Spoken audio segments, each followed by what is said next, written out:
Hey there, kids! What's going on? Welcome to the Child of Mecha livestream. I'm your host, Tim, the one and only Child of Mecha. Welcome.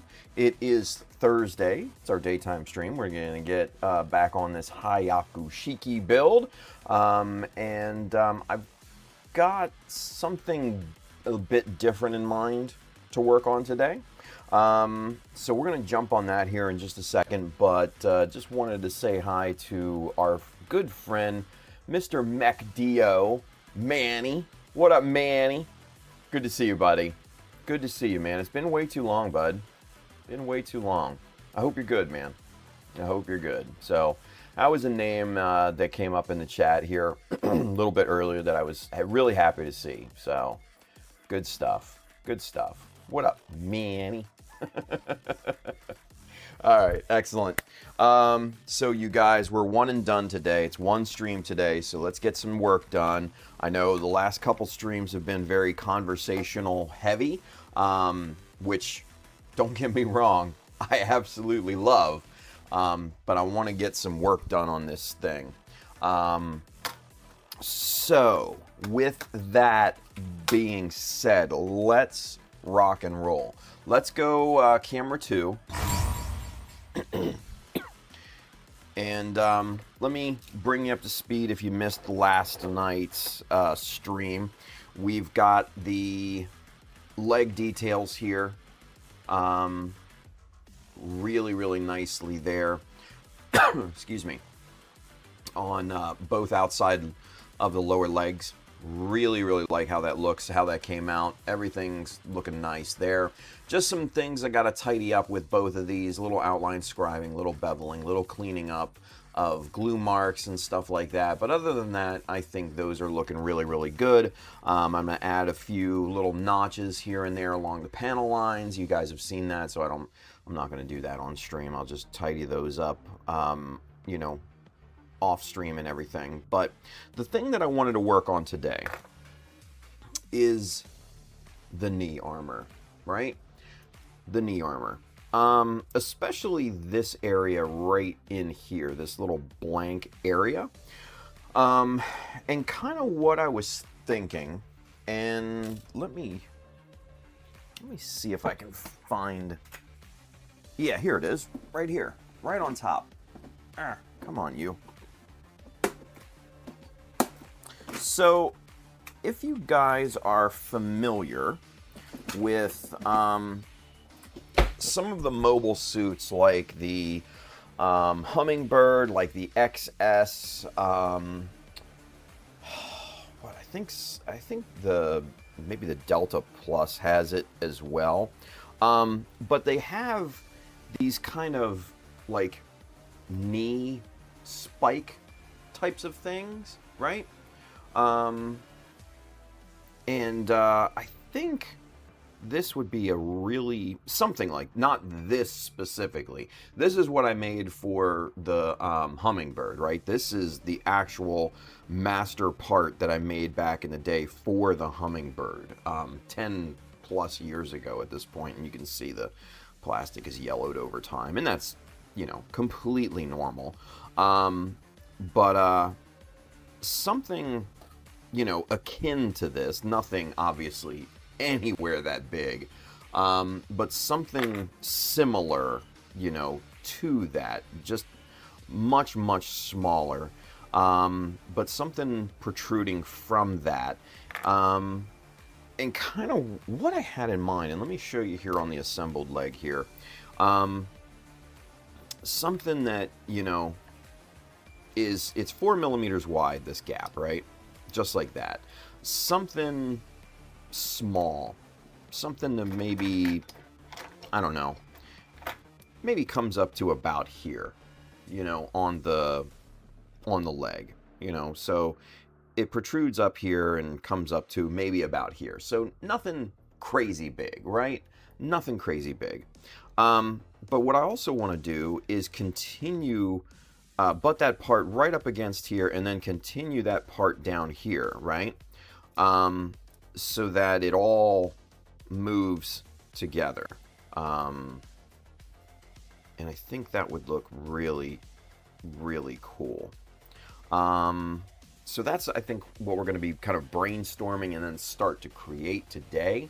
We got to come up with a design first, and I'm basically taking this as inspiration, right? Now, again, nothing anywhere this big. This is massive, comparatively. So, but something in that style, right? In that style. So, let's see. Let me see here. First and foremost, we want to get a size.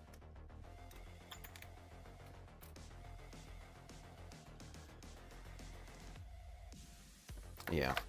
Let me cut a strip of, this is 6.3 millimeter, right? And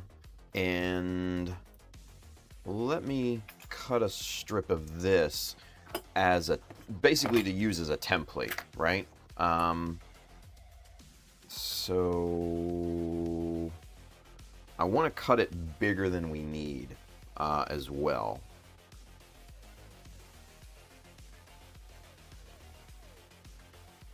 And like I said, I want to bring this down onto the actual knee part a little bit. So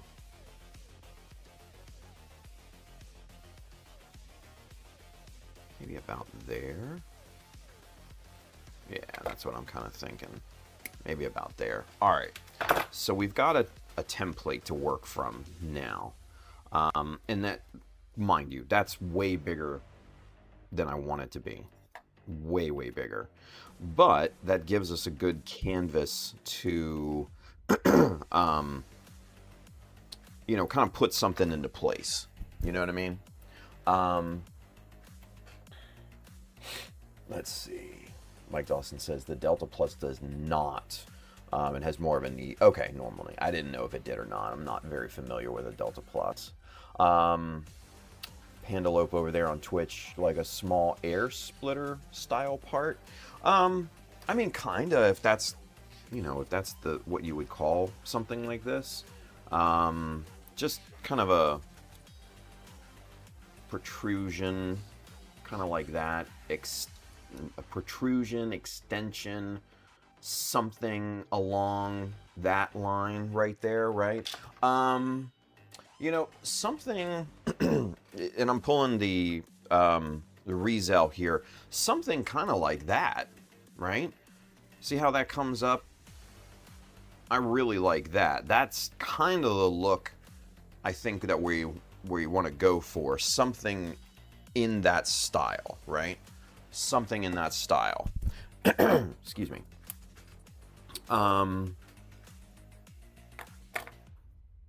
So I'm gonna cut a little bit. Jesus, pointer went flying there.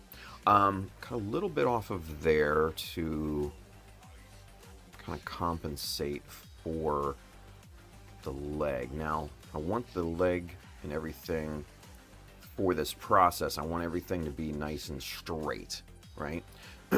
So we're gonna have to go ahead and cut a little bit more off of there. And I think we're gonna shorten this up a bit too. Right, like that. Maybe something there.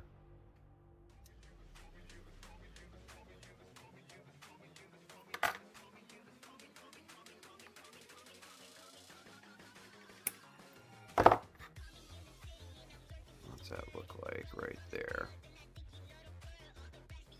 Yeah, see, I like that. I like the gap between the upper thigh and that kind of protrusion now, right? I like the look of that.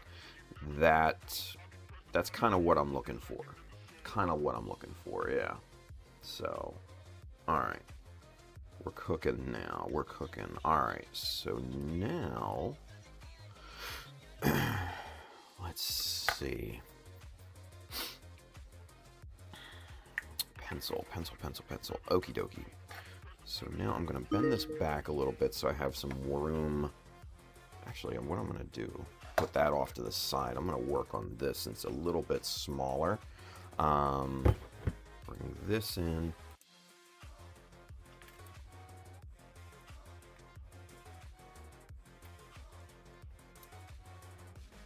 Kind of come up with the profile of this thing, right?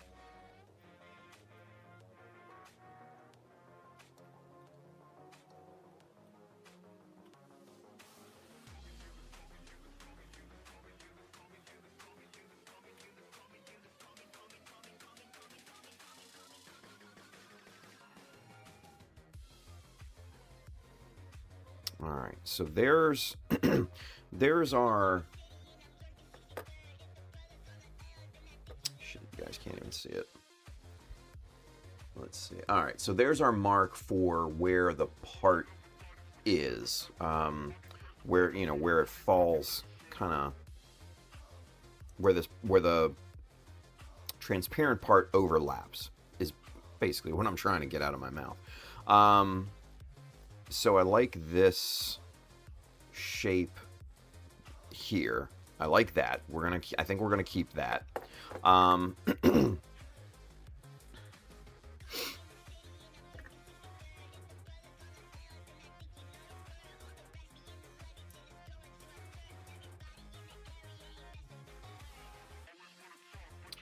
guess the big question is, do we do we attach this to the knee itself, or do we attach it to the armor? See, now that I'm thinking about it, I'm thinking we attach it to the armor so we can remove it a little bit easier to paint at that point too, right? I don't know, but I don't know if it would matter. Yeah, I don't think it'll matter. I think it'll be easier to attach to the inner frame rather than having to overlap it and glue it here and have it sit there on a wing and a prayer.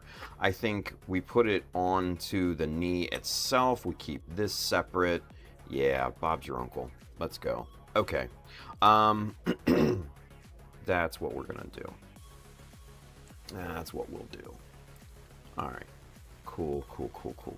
Okie dokie. So now let's kind of come up with a design here, yeah?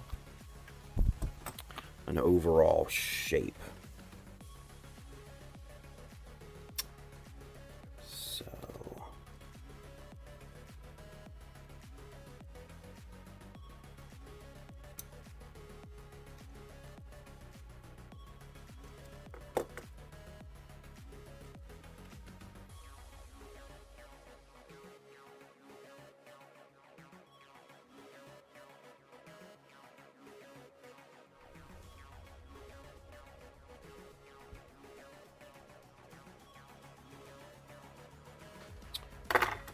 see something here. Do we just snip the corner off there?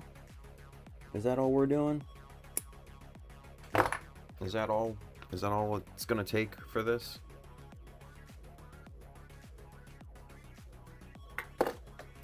No, I think we need something thinner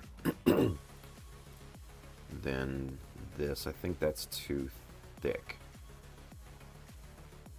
What if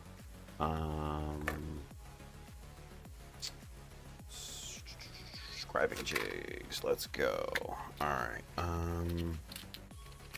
so I'm thinking we take probably 2 mil off the top here.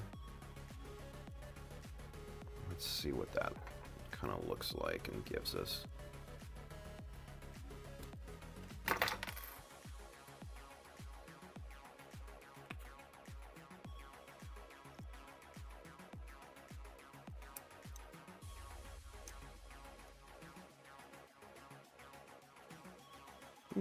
Yeah, I think that would look really good.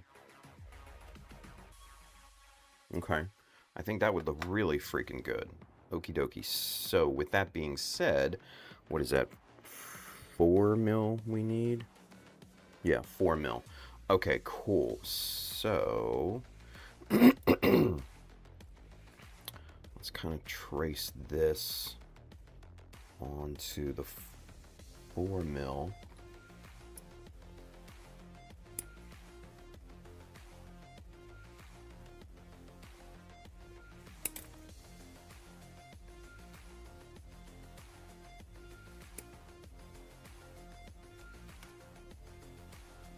And then what I'm thinking is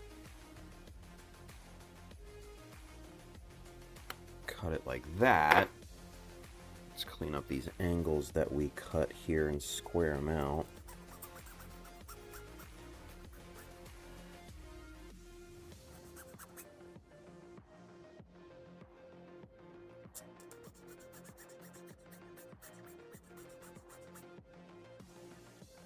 That looks good.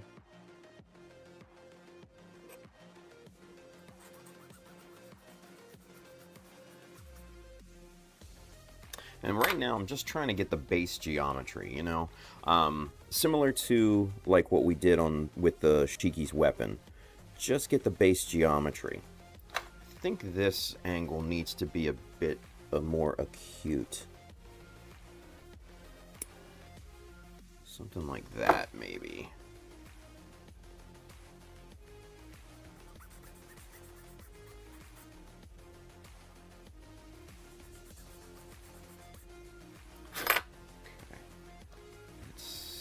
Oh yeah. Oh yeah. Yeah. Yeah. Okay. I like how this is looking. Alright. Yes, sir. Yes, sir. Alright. So there's our final shape. Okay? That's what we're gonna be working with here. So that's gonna be our final knee shape. Okay, which I dig. I dig quite a lot.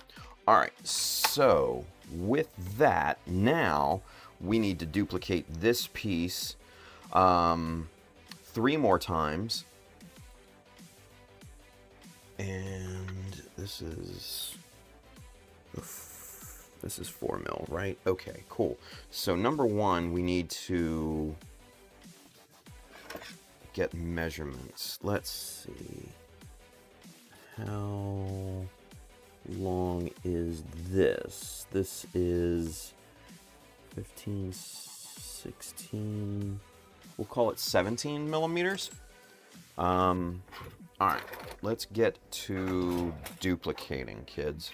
And once we get these cut, I'll catch up in the chat here, because I know there's some people chatting, some chatty Cathys.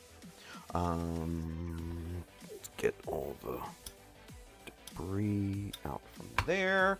All right, so what we'll go ahead and do is use this as our guide to set this. Come on now. Turn that over, actually, make it a little bit more stable. And right about there. Boom. Lock it in. Okie dokie. Get a fresh edge there. There's one. Woo! Woo! That almost came down on the digit. And that's not long enough for a full one. Alright, so we're going to set that off to the side. We need a new 4mm by 1mm strip. Let's find it. 3.2, 1.5, 4.8, 2.25, 6.3, here's 4.0. Bingo. Sweet. Let's go. Close that up. All right, one more. Get a fresh edge on that strip. Watch the digits. And there we go. All right, put that strip over to the side. Put this over here. Get all this back into play. There's our parts. Let's get caught up in the chat real quick. And let's go. Brandon's with us. What's going on, Brandon? He says, afternoon, gents. Only got a few minutes, so I figured we'd jump on. What's going on, buddy? Let's see. Pandalope over there on Twitch. Something like that, but more aerodynamic with the other... looks like it would act like aero brake compared to if the part you made were more to add speed than take away speed. Yeah, I didn't think that deep into it, I'll be honest with you. I just like the aesthetics of the kind of knee protrusion. It makes it a bit different, you know. I want this to obviously have the soul and the main look of the Shiki, but, you know, with added flair. Let's put it that way. So I think this more or less is just to differentiate this particular model from, you know, other Shikis and everything. So I didn't really think that deep into the practicality side of it.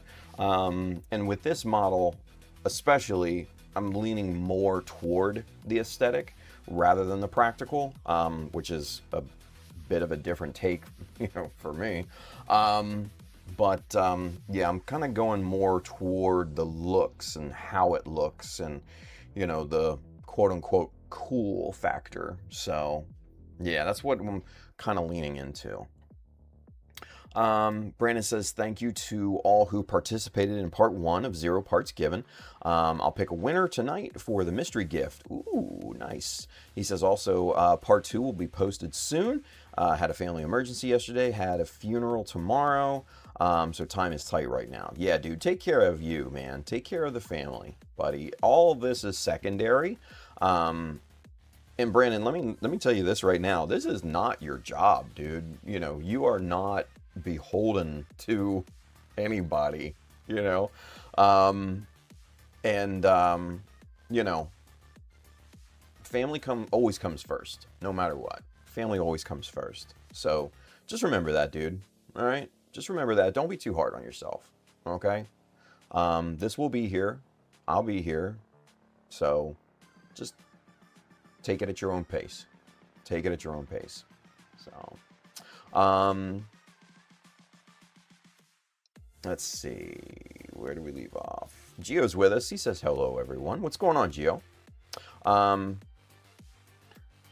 Yeah, Pandalope says attached to like more rigidity and lore. Yeah, exactly. It'll just be easier to paint that way too. Eric Bennett's with us. He says, yo, finally get to watch you on my day off while I'm working on my kit bash. Nice, dude. Nice. Well, welcome. Welcome. Henrin's with us. Good afternoon, gents. I got a trailer full of empty bottles going to Virginia, and the damn shipper has it overweighted back at the shipper for them to rework it. Jeez, I don't know what any of that means, but it sounds like it's a pain. Henry says, yeah, man, people not doing their jobs right? Yeah. Pandalope says, looks good. Thank you, buddy. Appreciate that. Brandon says, we had 15 pallets of Dell monitors come in one time. New open box is how we bought them.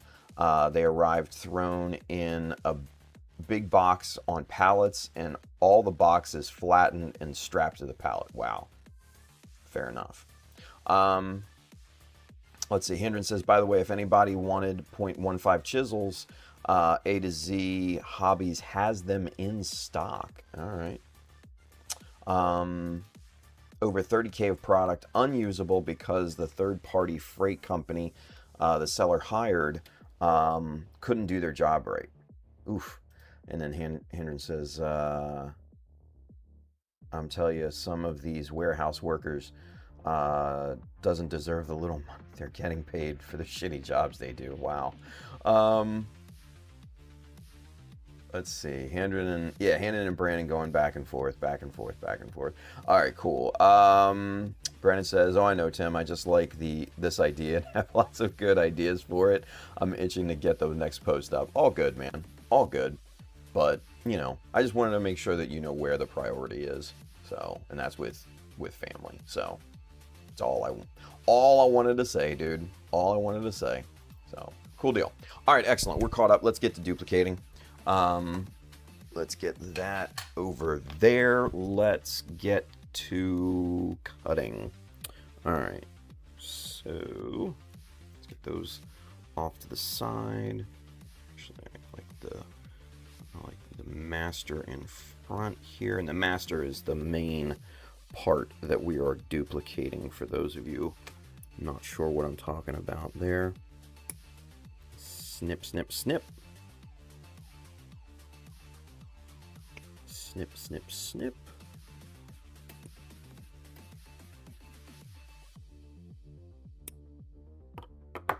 Cool. All right. Excellent. And what we're going to do, same thing with the geometry that we made for the weapon. We'll get this squared up on the 1, 2, 3 blocks here in a moment once we get everything glued up. And we'll get this looking nice. So right now, I'm not too worried about getting these parts perfect, because they're all gonna be trimmed down and squared up and everything anyways. So not a huge worry in the grand scheme of things, but we're getting them in the ballpark. You know, we're getting them very, very close, and that's really what matters right now. Is we just got to get them close, and the 1, 2, 3 blocks will take care of the rest. Okay, cool. All right, so there's 1 and 2, 3 and 4. There's our protrusions, right? So what I'm thinking,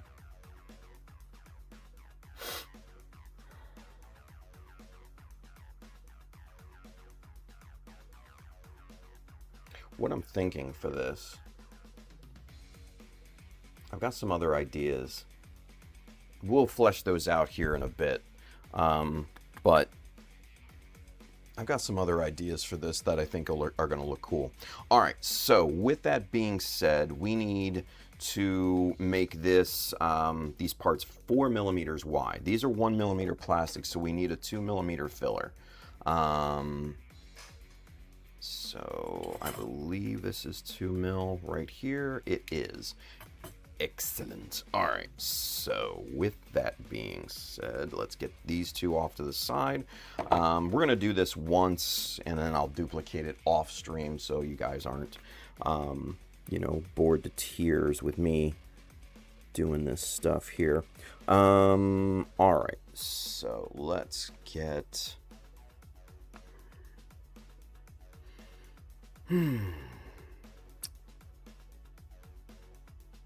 Okay, let's get this done up here.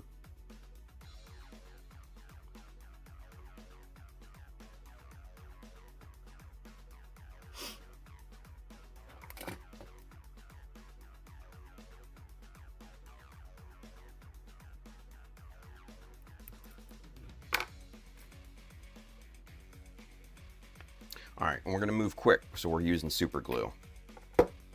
Move quick, move quick. Moving quick is the name of the game.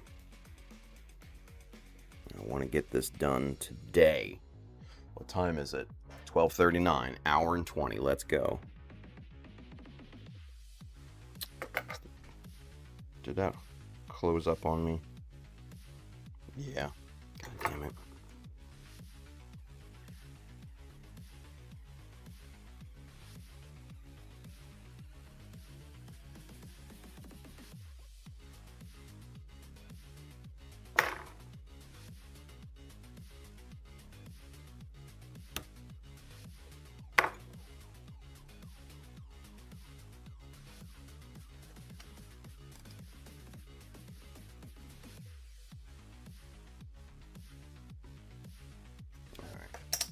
That'll work. All right, let's go.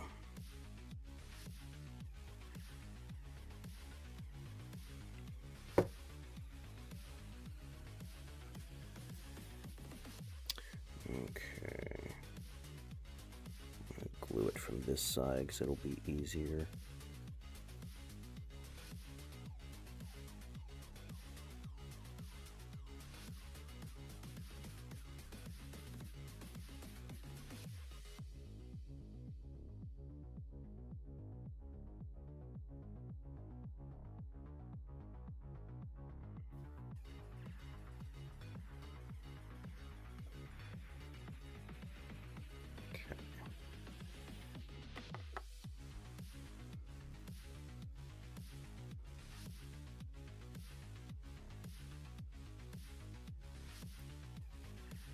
All right, there's that.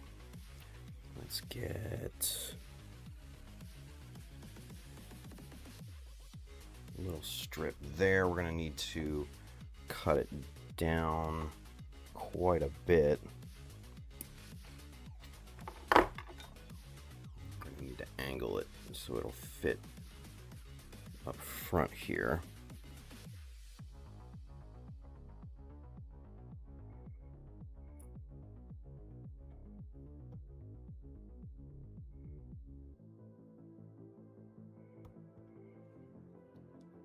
Okay, let's see if that's a good enough angle.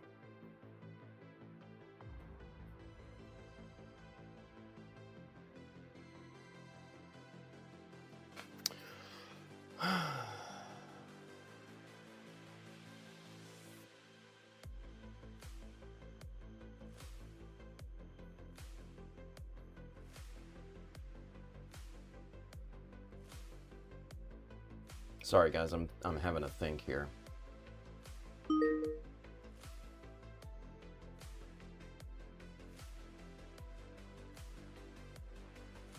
Okay, we're gonna pivot. This isn't the best way to do this.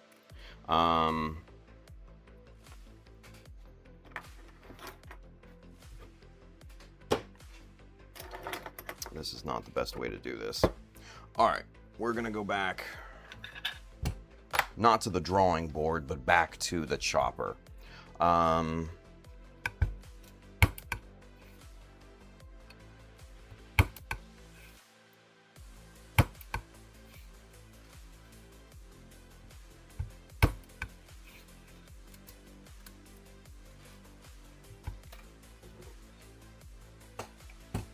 right, so since this is 4 millimeters wide, right?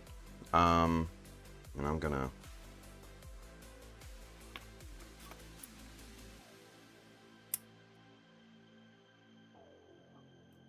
Snap that piece off of there. Since this is 4 millimeters wide,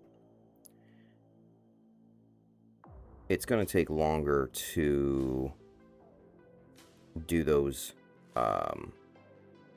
create those walls around this thing, as opposed to just gluing four copies together and squaring it up. That's literally, it'll be so quick. So yeah, I was thinking in terms of, you know, kind of what we did with the gun, but this will be much quicker, honestly, because it's thinner, where the gun was 6 mil wide, and I wouldn't want to, you know, stack 6 pieces together. Stacking 4 is much more doable. So yeah, I think this will be the better way to go. Let me just, which is the piece with, is this the piece? Yeah, this is the piece. Let me get this cleaned up here real quick, because I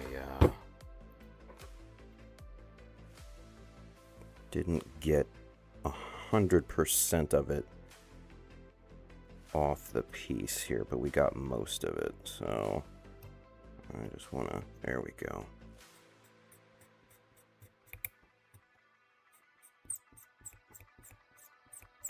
There we go. All right. Oh, and this right here was the masterpiece anyways, so all right. All right, let me trim up these other 4 pieces so I have these ready to go when I go to stack these. And then that way I'm not trying to duplicate a whole new part.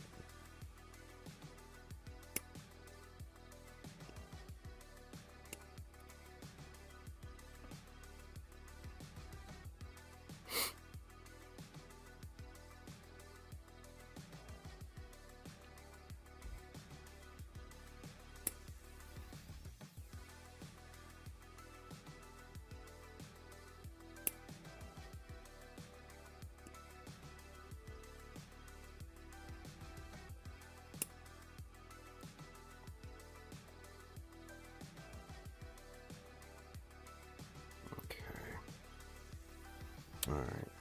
Let me get these... No, you bastard. Let me get these duplicated here, then we'll get caught up with the chat, because I know there was some conversation going, so just want to be on top of everything.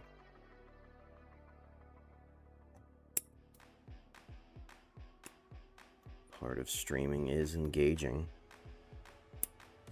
with the audience, so... Definitely need to do that.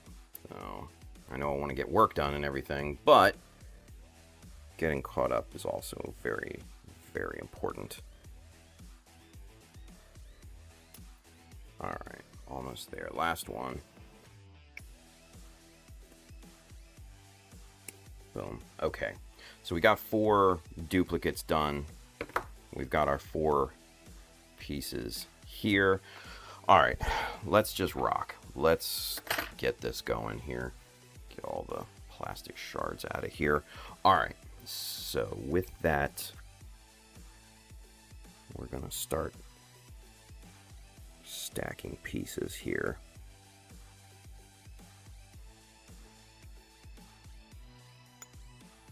I'm going to use the very fine tweezers because super glue, I have a feeling, will probably, well, no, I'm not going to do that. I'm going to use the clampy jaw tweezers here. All right.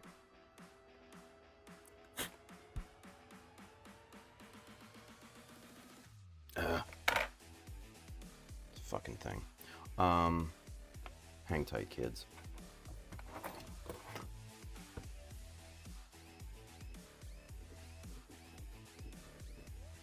There it is. All right, good deal.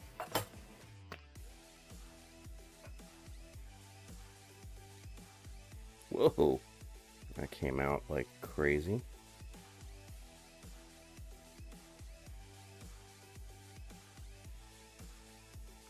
All right.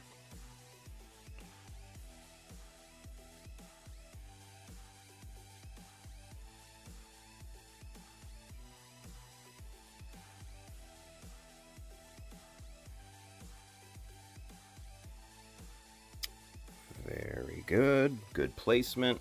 Excellent. Excellent. All right. Same thing on this guy here.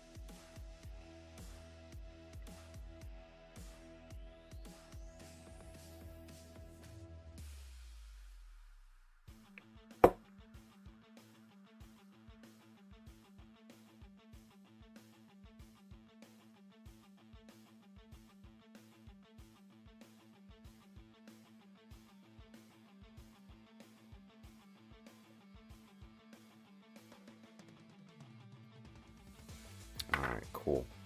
So we got our 2 halves, basically, right? And this one should be cured. Yeah, that's looking good. And like I said, we're gonna get this all squared up on the 1, 2, 3 blocks here in a minute, so we'll be in good shape. There we go. Get all the excess out of there. All right, perfect. So now we've got 2 halves of this thing that we can go ahead and get glued together here.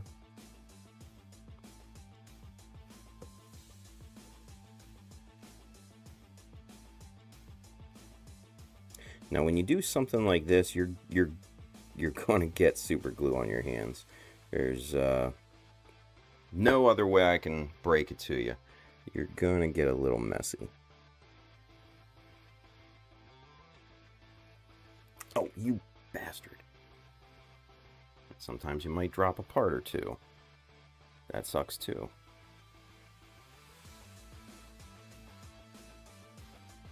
Oh, crap. Alright, there we go.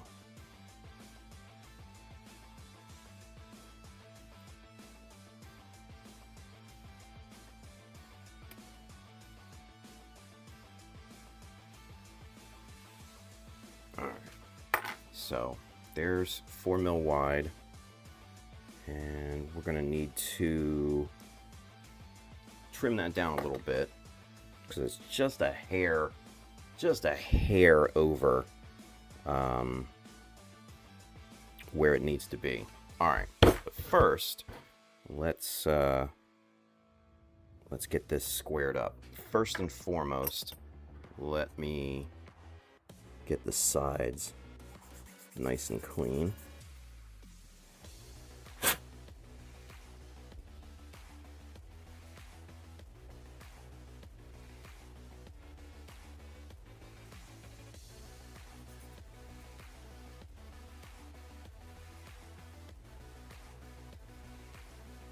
Very nice.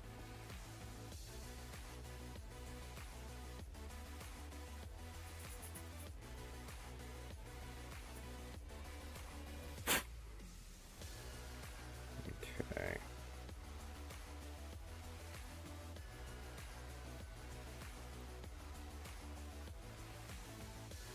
Cool. All right.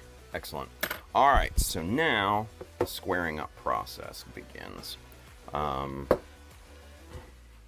So you use your 1, 2, 3 blocks. This is obviously a right angle configuration here. Oh, you know what? Let's get caught up with the chat before I get into this. Let's see. Let's see. Hendren says, Tim, has Fine Scale Modeling ever contacted you about publishing any of your works? Notice they got into Gunpla recently, which I'm glad. No, they have not. Yeah. What's his name? Shitbag's daughter. And I know that doesn't exactly narrow it down. Serratos, Don Serratos, that fuckhead. His daughter, Nico, which no hate on her. She's a wonderful scale modeler. She just has the unfortunate, lineage going against her. Yeah. Serratos, Nico Serratos has been in Fine Scale Modeler. I don't know if they have regional publications or not, but I know she's been in Fine Scale Modeler, from what they say, several times. So, but no, they've never reached out to me or anything like that. Hendren says if they were smart, they would start adding more high-end works to their magazines from modelers. Well, yeah.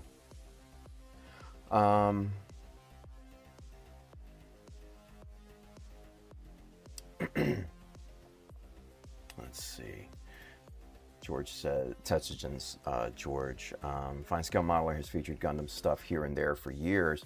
I think there's a risk to it for them, though. Some of their established audience probably gets really alienated by anime content. And then he says, and then, meanwhile, it's tough for them to include enough sci-fi/anime content to draw in people who just don't care about historical models. Very good point.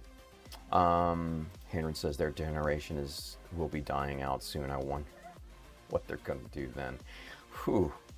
Hendren with the Grim Reaper coming in hot. Jesus. George says, true, Olgard does age out, but some kids getting into the hobby are more interested in the historical/military stuff too. Yeah. Henry says, Fine Scale Modeler's too damn scared to go with the times and see the writing on the wall. They are very tiny portion of the majority that gets into the hobby due to anime. Yeah, I mean, there's some validity to that, I guess. George says, I think they have their niche and survive by serving it. And I think a lot of Gundam modelers, especially, don't care about technique either. Yeah, which is also unfortunate. George says, but yeah, I don't know what the numbers are on incoming modelers for each subgenre. Yeah. Henry says, you mean kid hoarders? I wouldn't call any of them modelers. Wow. Mikey Dawson, gotta head out. Catch you guys later. Mike, take care, buddy. Henry says, when I'm here, there's always a conversation. Well, ain't that the truth? George says, well, I'm talking about people who buy and build kits. So not hoarders in the sense I am a hoarder, but not with glue or paint. Gotcha. Almanacs weekend. I guess it's Almanacs weekend. Henry says, yeah, the ones that do that are limited, unfortunately. Yeah. Tomorrow is a public holiday here. Oh, interesting. Okay. Let's see. George says, not gonna know true Scotsman such builders. I don't have the numbers, but I think they are a huge portion of Gundam builders. Yeah. Almanac says, greeting legends. What's going on, buddy? Once a builder doesn't care about learning new techniques, which you pointed FSM tend to show, then that is not a modeler, in my opinion. Not so much. I mean, if you kind of stay in your lane and you do what you do, I don't know. I don't know if I would agree with that, Andrin, completely. I mean, I think in a sense, yes, we're always learning, but, you know, some people get comfortable in their style, you know, so there's always that too. Let's see, Brandon. All right, back to work. Hope you guys have a great night / weekend. Brandon, take care, buddy. Take care, man. Eric Bennett says Nico is a B. She's one of my favorites to watch. Yeah, I've never partooken just because of the family lineage. Like I said, unfortunately, it's very much a guilt by association there. She's got that going for her. Don't get me wrong, I'm not talking shit about Nico at all. She seems to be a wonderful, very talented modeler. She just has a shitbag for a dad, so I don't know. Anyway, all right, so we've got our 1, 2, 3 blocks in an right angle L configuration. We've got our sanding kind of sandpaper stuck to this one, and we're just gonna start to flatten this guy out here, so wish me luck.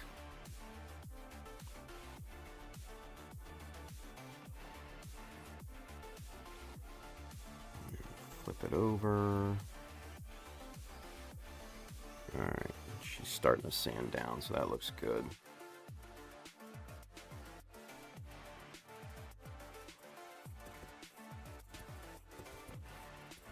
And this is always the toughest part with these little, especially with these little parts, because your hands get sore, your fingertips especially, trying to hold these little parts, because these edges are nice and sharp,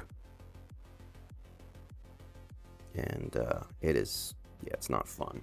All right, you know what? Now that we've got that, I'm gonna go back to the God Hand file here, kind of take this down.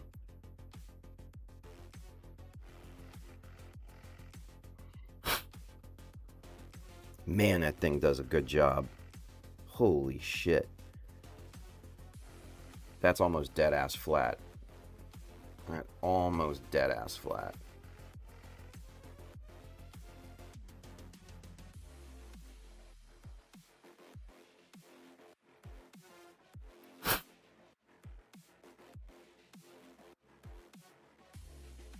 Alright, let's get a little bit aggressive with this.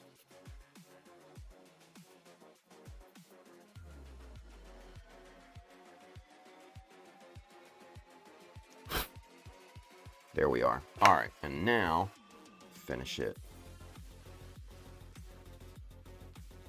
with that. Yeah, that's super nice. All right, let's check square.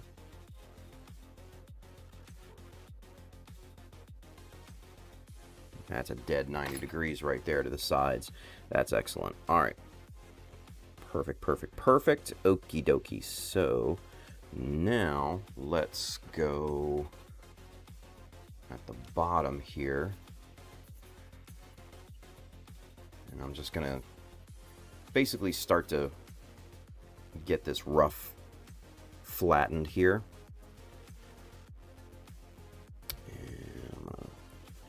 Some of the other surfaces on this thing.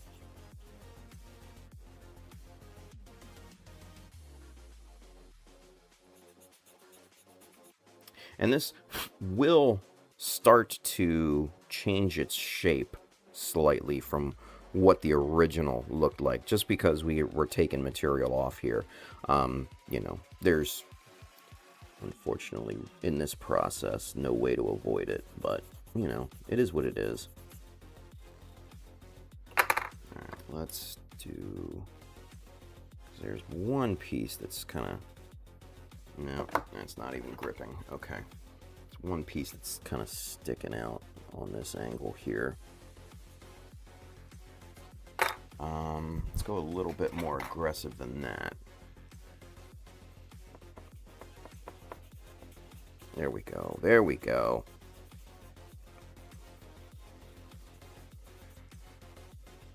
There we go. That brings that edge flat. Let's do the same thing for this one.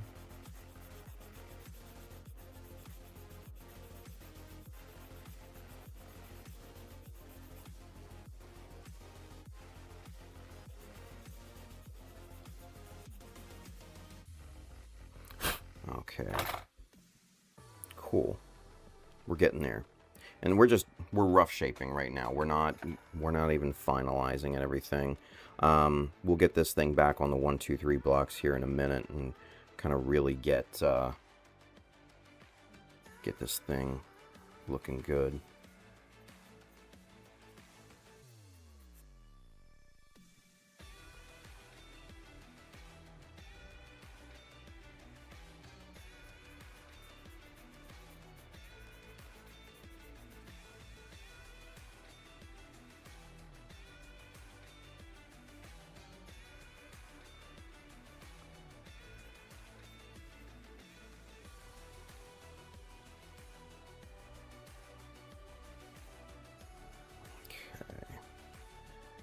Pretty nice.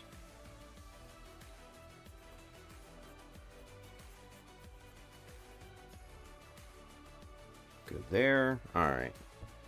We just need to finish up these last 2 edge surfaces here.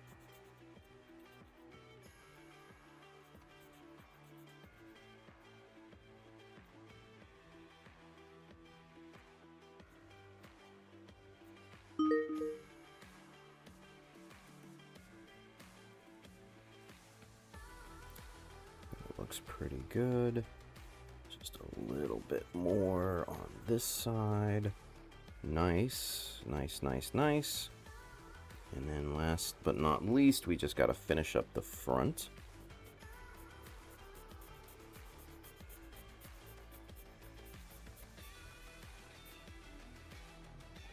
All right. And there we are. Perfect. Roughed in. All right. Now, let's go back to the sanding block and start to kind of dial this thing in a little bit more. And you're going to see me switch between the sanding block and the God Hand file here. Okay. Alright, let me put this thing back on the 1, 2, 3 block.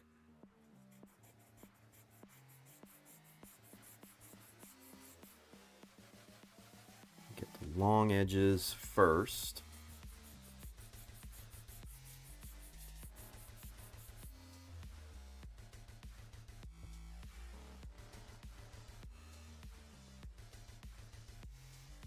Not bad, not bad.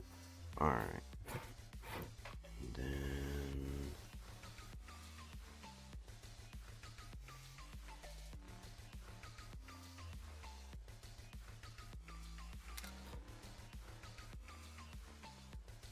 good. Good. All right, so this one surface right here we need to straighten out.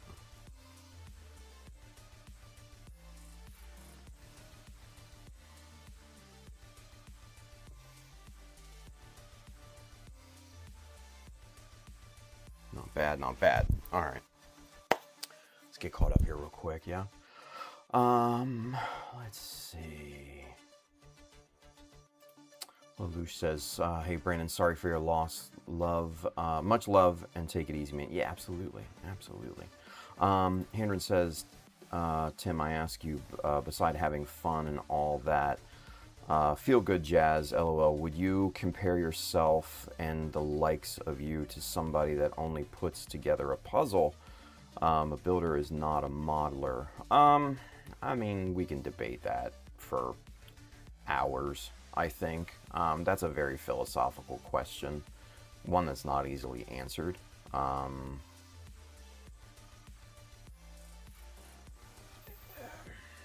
Yeah, I mean, yeah. I would say that's for another time, Handren. I mean, that's a deeper conversation than I'm wanting to go into right now. Not that I'm avoiding it. I'm not in the mood right now, to be honest with you. I want to get work done. Almanacs, at the risk of overstepping or opening Pandora's box, what's up with the heartwarming and fangirling feelings toward Daddy Dirtbag? Don Serratos. So, long story short, Don Serratos falls into that same vein as G Studio. He's a grifter. He falls in the same category as Sidney Ang. Pretty much everybody in the Philippines hates Don Serratos for one reason or another.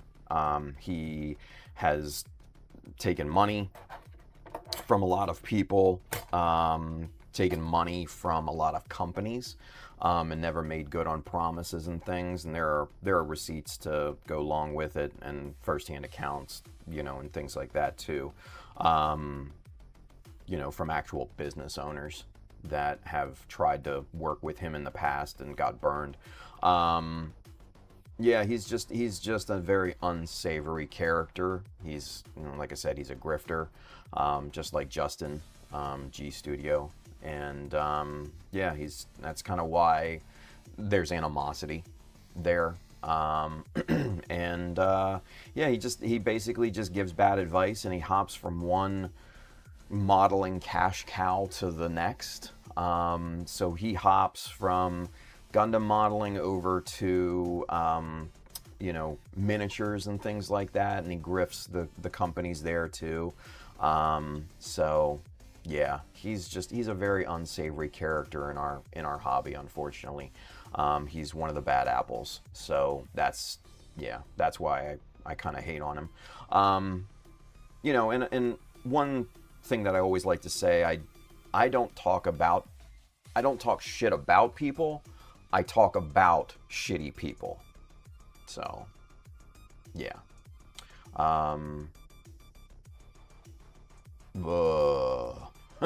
Lelouch. That's another one. But Matt Havoc, he's with us. He says, hi, Tim and everyone. How is everybody? Doing good, man. Doing good. Lelouch says, I was going to ask about that new type guy. Are you talking about new type Tim? Are you talking about him, Lelouch?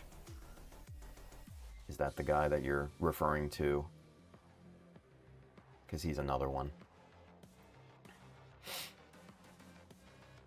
And mind you, if you follow these people, I don't hate you for it. It is what it is. You make your own decisions. You're all adults here. I'm just telling you kind of the facts, of kind of who they are and what their value structures seem to be. And, if you still want to follow them, that's going to be up to you at the end of the day. I'm not going to tell you who to follow and not follow. I'm just going to tell you who they are as people, But, yeah, Lelouch, who are you referring to, the new type guy? Is it new type Tim? Or is there another new type guy that I'm not familiar with? I don't know. Because he's the only one that spells new type in that way. So, anyway, while we wait for Lelouch to answer, let's get back to shaping this thing here. Alright, so we got the top pretty much locked in. We're just going to smooth that, clean that out there. We got the bottom locked in. Do the same thing there.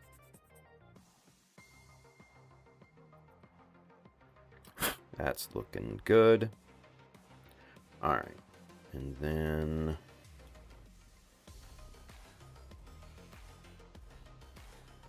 this top section, let's check.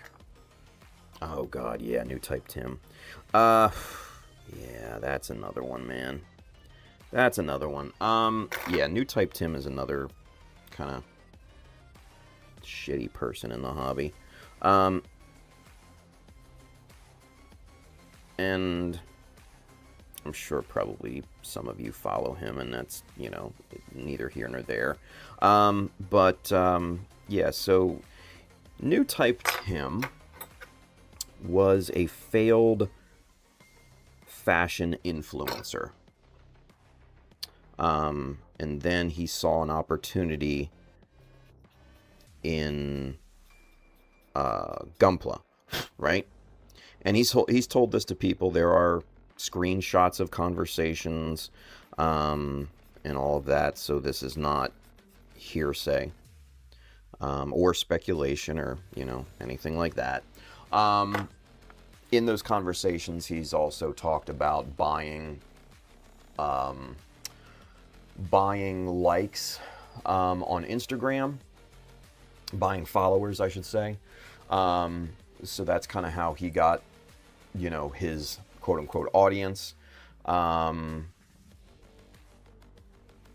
He's just another unsavory person. He's a grifter. He has started... God, what hasn't he done? He's started a media company, and, he wanted to do viral content in the Gundam world and stuff like that in New York City. And he tried podcasting. He's tried everything to make money. He's another one, just like Justin, just like John Serratos. They see this as a purely money outlet, and not as an art form or a passion or anything like that. Yeah, he's just, he's hardly worth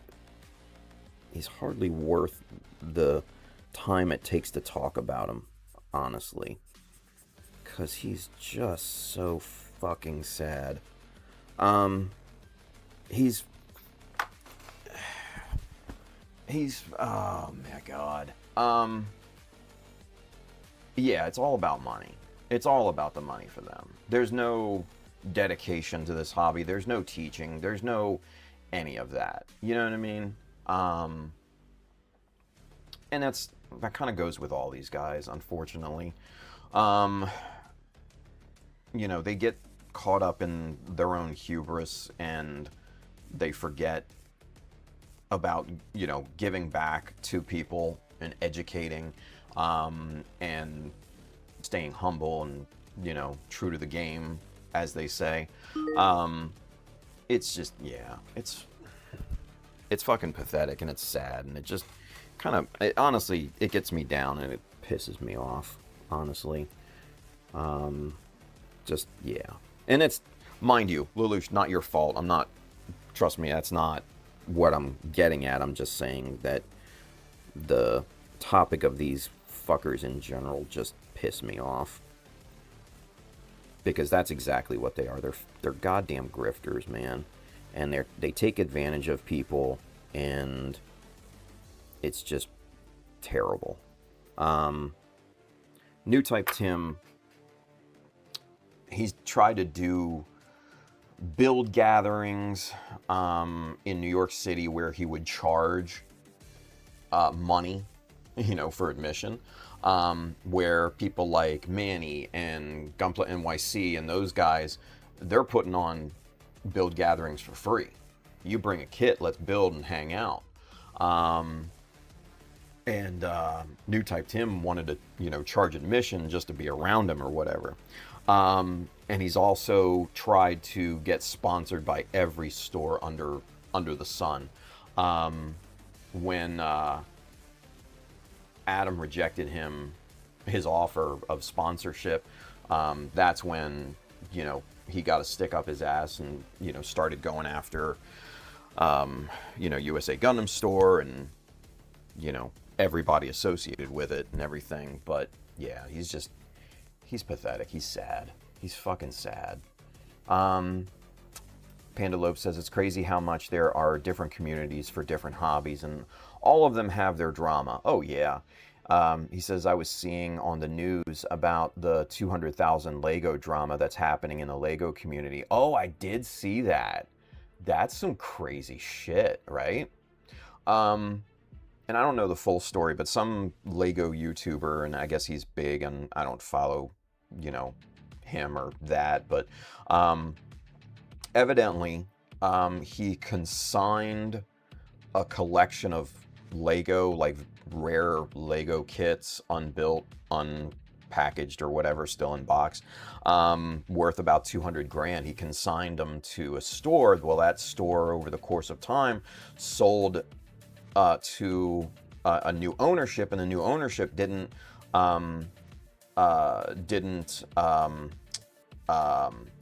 go with the contract from the previous ownership. So basically, the new owner stole about $200,000 of Lego from this dude, and he's trying to get it back and all that. And the guy got arrested, and it's fucking crazy, is what it is. It's absolutely crazy. So yeah, I saw that too. That was freaking wild. Yeah, Lego, man. Lego, in some ways, is actually worth more than gold, if you can believe it, by weight, right? Yeah, it's crazy stuff, man. The Lego community. It's wild to me. Like, I'll follow some of the builders and stuff and be like, oh, that's cool, but like, they have like legal and illegal practices that, they just govern themselves, the community. And it's funny to me. It's just like, where would we be with something like that? That's crazy. Lelouch says, I remember we had a major talk about these guys 4 to 5 years ago. It's all about the money for them. Yeah. He says, I understand, Tim, you've put 2 decades of your life as a way to give back, while theirs is a different outlook. Yeah, 2.5 decades at this point. I've been in this for 25 years, dude. That's a long ass time. Henry says, there is one caveat. If any of us make a living while doing something we are passionate about and love, we wouldn't hesitate regardless what people say. I'm not sure what you mean. Hendron. I don't know what you're getting at. Because, that's what I'm trying to do. Obviously, I'm trying to make a living at this thing. But, in the same vein, I want to do it the right way, with integrity and value and all that. So, Briggsy, what's going on, dude? He says, the Ben guy just released a new video today showing the cops are working with the guy who stole the Legos. Oh, fuck. Oh, he's screwed. He's screwed. If the cops are working with the guy. Damn. That sucks. Henry says, if I could make a living building models on my YouTube instead of driving a truck, I would Do it in a heartbeat. Oh, okay, I gotcha. The right way indeed. Yeah, exactly, exactly. So, but yeah, man, and the thing, what it comes down to is over the 25 years, and I think this is the thing to remember. Um, Over the 25 years in this hobby, I have seen people come and go. I have seen grifters come and go. I have seen Justin rise, and I have seen Justin fall. I've seen Don Serratos rise and hopefully fall. Same thing with Sydney Yang, and the list goes on and on and on and on. But yet, we stay the course, and we do it the right way. That's what it comes down to at the end of the day, and that's the important thing. That's the important thing. Do it the right way, always. So, anyway, back to work. All right, so we got to clean up these back two angles. These are not where I want them to be.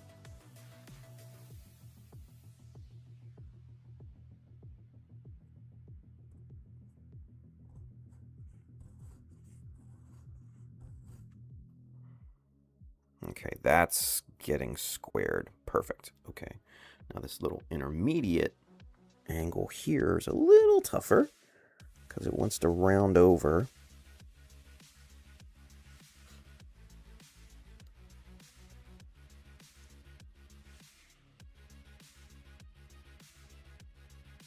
Let's see what we've got.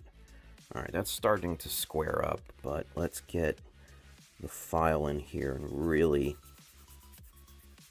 kind of get it squared. All right, now we're getting back. Now we're getting back.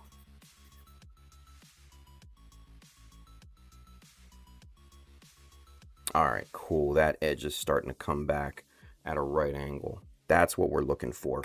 And you guys aren't going to be able to see this at all. Yeah, it's fucking blown out. But so basically what I'm looking at right now, let me just draw the edge on here so I can illustrate what I'm seeing.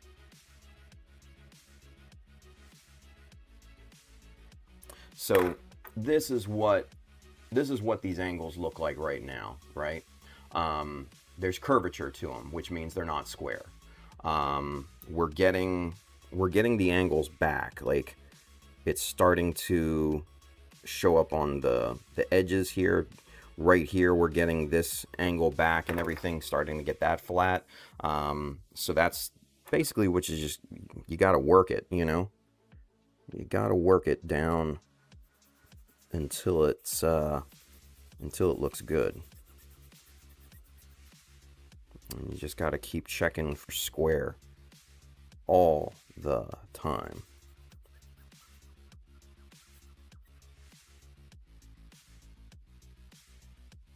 There we go. That's looking much, as I drop it, that's looking much better. Much better. I'm getting happier with this.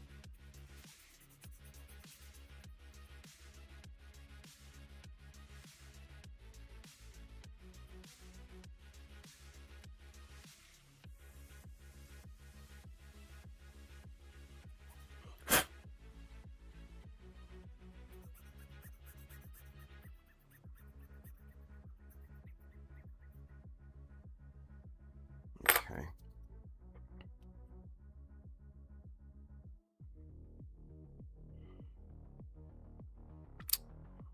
All right. Still got some work to do. This is just not, these angles are not cooperating with me right now.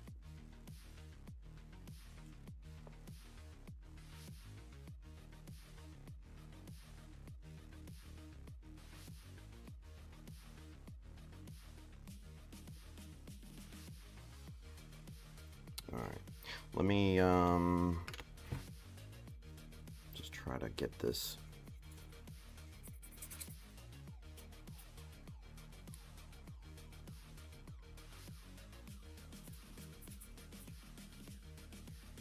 Just trying to thin this down just a hair so that it fits in here, and then there we go. Yeah. All right, perfect. So there's kind of what we're trying to get at, right? So that's looking really good. Let's mock this up on the assembled leg here. Nothing crazy, right? We're not doing anything crazy. Just adding a nice little visual pop right there, right? That's what I'm going for. That's looking good. Nice profile. Something subtle. Easy peasy. Very good. Very good indeed. All right. Back to refining these angles.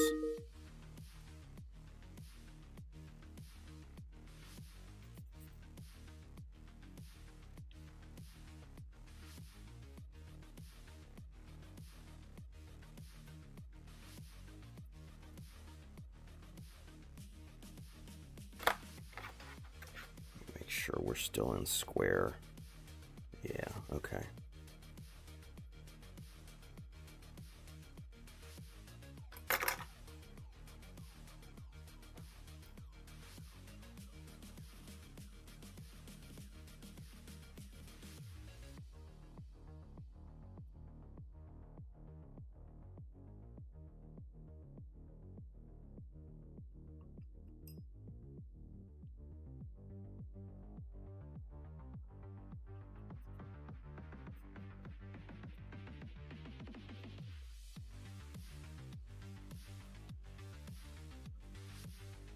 Okay, now I think we're getting close.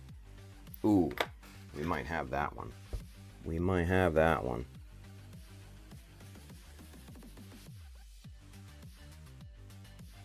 Yeah, okay, cool. So we've got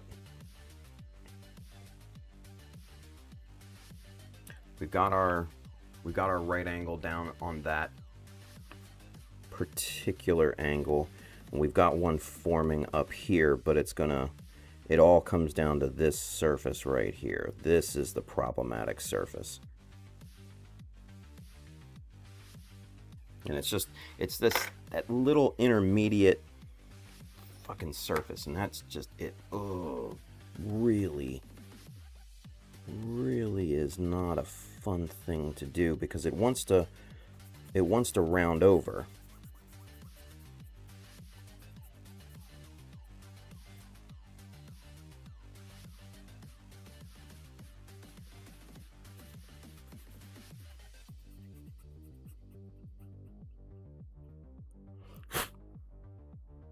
Ooh, shit, okay. Ooh. All right, a few more passes. I think we may have this. I think that was the right angle. Oh. Well, oh shit. Okay, hang on. Hang on, kids. We're so close, I think. We're so freaking close. All right. Just a little bit more. I just want to get that. I want to get that corner just as sharp as possible.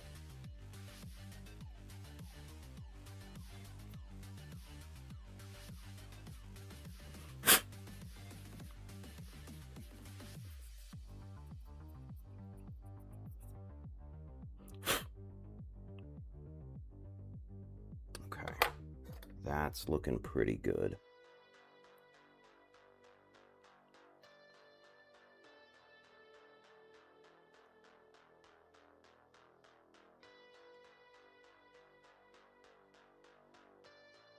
Okay, just a little more fine tuning. It's not perfectly at a 90-degree angle.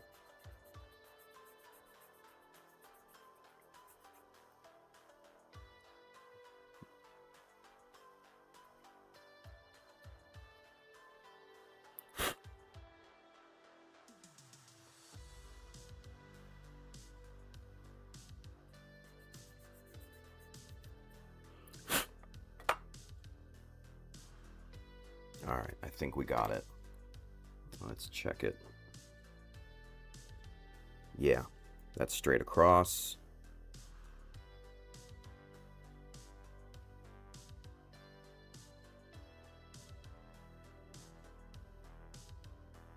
All right, now we just got to fine tune just a little bit of this here.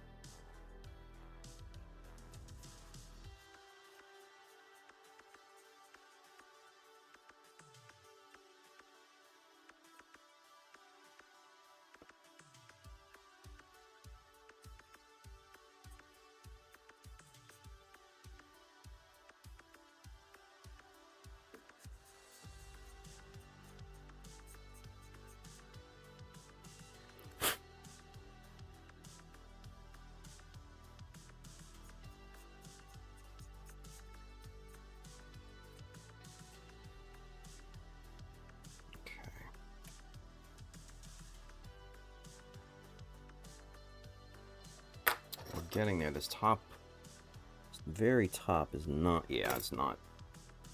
We need to take more off this side.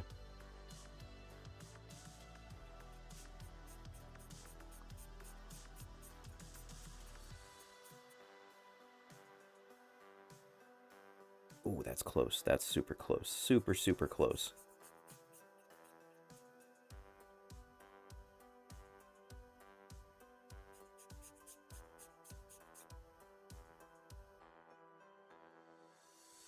All right, I think I'm calling that one.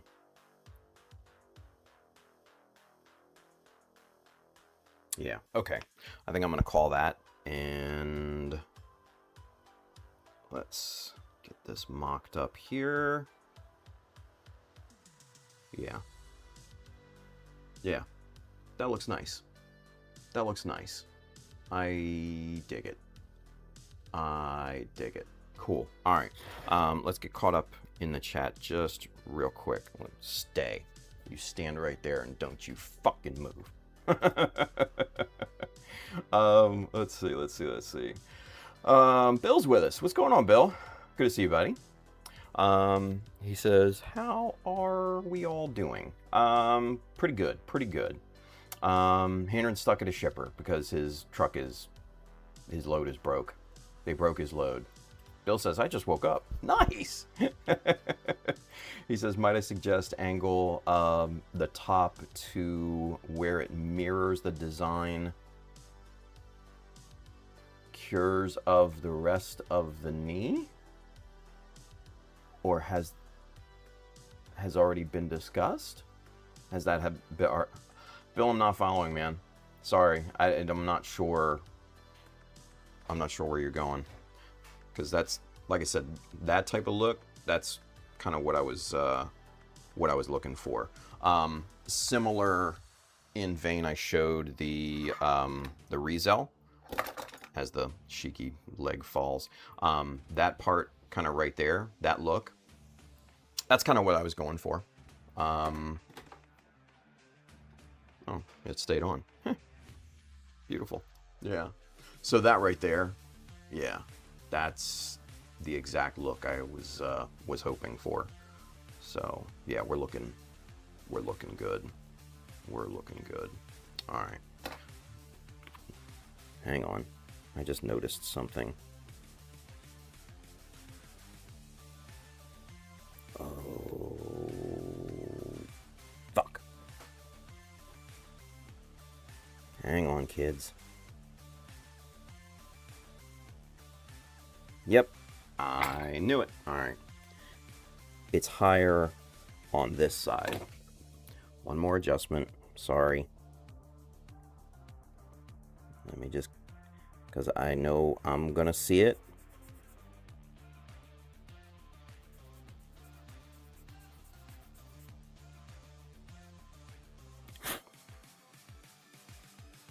There we go.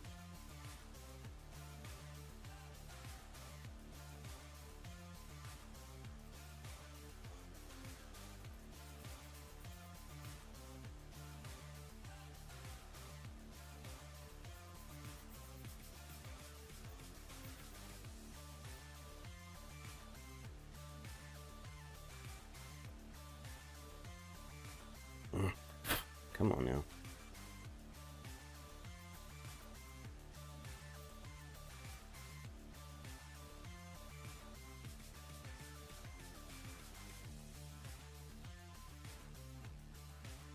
Okay. I'm happy with that. All right. So we're going to get that done up just like this. Now, first thing we need to do is there's this little itty bitty detail thing that Bandai molded in there. So we need to get that removed off of the knee first. So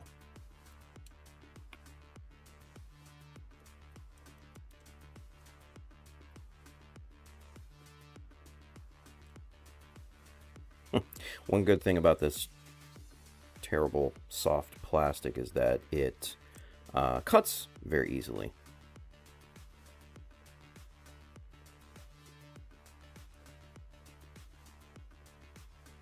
Yeah, there you go. Good deal. Excuse me.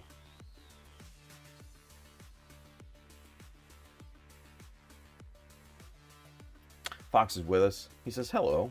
Finally made it to another stream. What's going on, Fox? Good to see you, buddy. Bill says, front on, the top is squared off on top, while the rest is more diamond-shaped?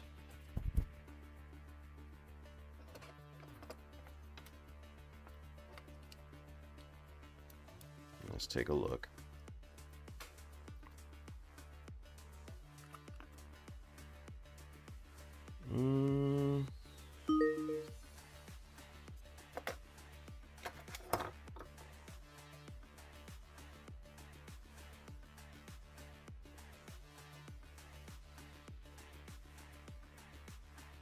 Okay. I think I see what you're saying a little bit. I think this, the top edge is a little off. So it's leaning, it's higher on one side, basically.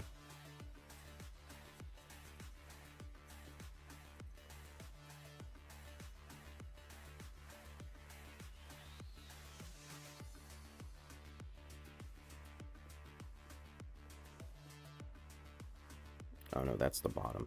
Jesus, what am I thinking? But still, I squared it up, so no big deal there. But let me check the top edge here. All right, that's good and square. Yeah, that's good and square. So that may take care of the problem, because it looks like now. This is something I like to do to check to see if everything lines up, because if it stays in the square in the jaws and everything here of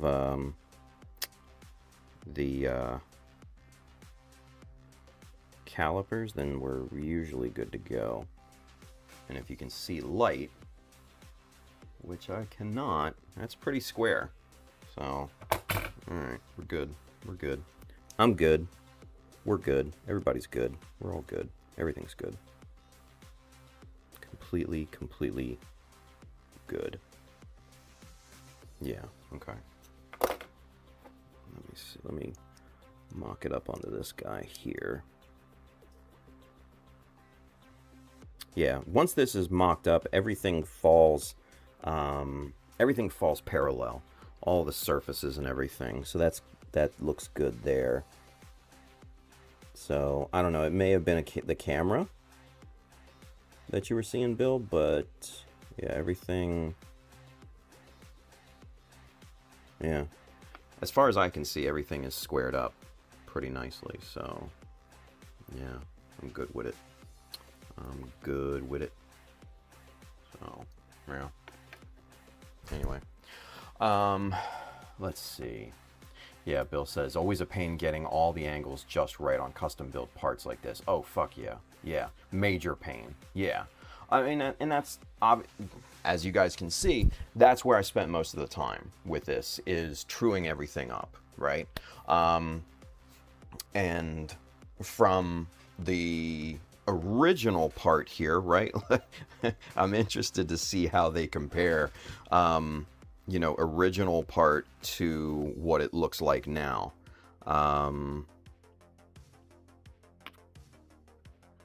Let's see. Yeah. So you can see. Okay, cool. So this right here, let me hold it, and you can Maybe see, yeah, see that overlap of this, the original parts in the back, right?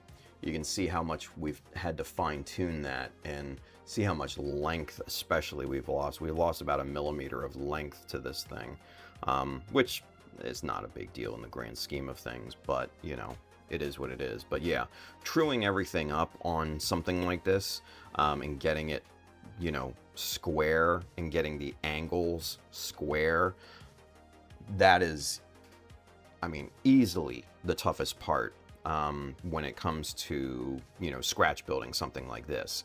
And this is just a piece of geometry. This isn't, whoops, this isn't even, you know, the finalized look. You know, this just gets us in the ballpark.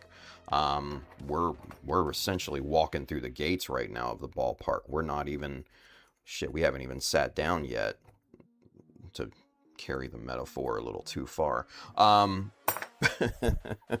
But yeah, so that's what we're basically looking at and looking for, right? It's tough. It's tough sometimes, especially with little parts like this, because they need to be perfect, because the human eye will pick up those imperfections. You won't necessarily be able to tell exactly what they are, but you'll know there's something wrong. Your eye will just be like, it doesn't look right. So yeah, that's basically what we're saying. Let's see. Bill says, watch it, Hendren, or he may shave your head while you do marching drills. Major pain. Holy shit. Oh man. Hendren says, haha, Bill, I think I got that. Major Pain was the character. Yeah, it was Damon Wayans, yeah. Yeah, one of the Wayans brothers had a movie about the character. Yeah. He says, oh yeah, I remember it vaguely. Yeah, so Major Pain, it was, was it Army, like ROTC kids who were misbehaving. And they ran off their, you know, CO, their commanding officer, like several times, and then the Army brought in Major Pain to, you know, lay the law down with them, and that's basically, you know, what that story's about, right? And by the end of it, they love Major Pain, blah blah blah, yada yada, you know, typical shit. But yeah, that was, yeah. Because he had the accent, and he had, you know, the weird teeth and everything. He's like, I'm Major Pain, and you're gonna do what I say. Oh, it was good. 90s 90s camp, pure 90s camp. Jesus, let me get a drink.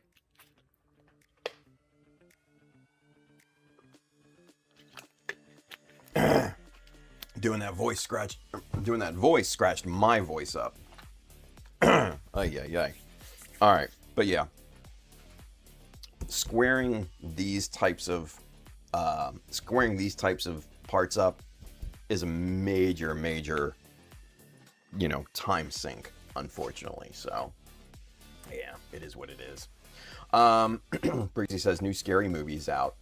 See, you know, I saw the first Scary Movie, and I was just like, okay, this is kind of funny. But then the other ones, you know, all the parody movies kind of ran their course. You know what I mean? And it just didn't hit different after that, you know? It's like when you see, after you see one parody movie, you kind of have seen them all. And that kind of started with like the Naked Gun series, and those were super funny. Don't get me wrong. But then Scary Movie came along and, you know, full parody. And then a bunch of the other ones, and ended up with Chris Evans in a whipped cream bikini and all that. It's just, yeah, it got wild. So yeah, I'm not too into the parody movies myself, but yeah.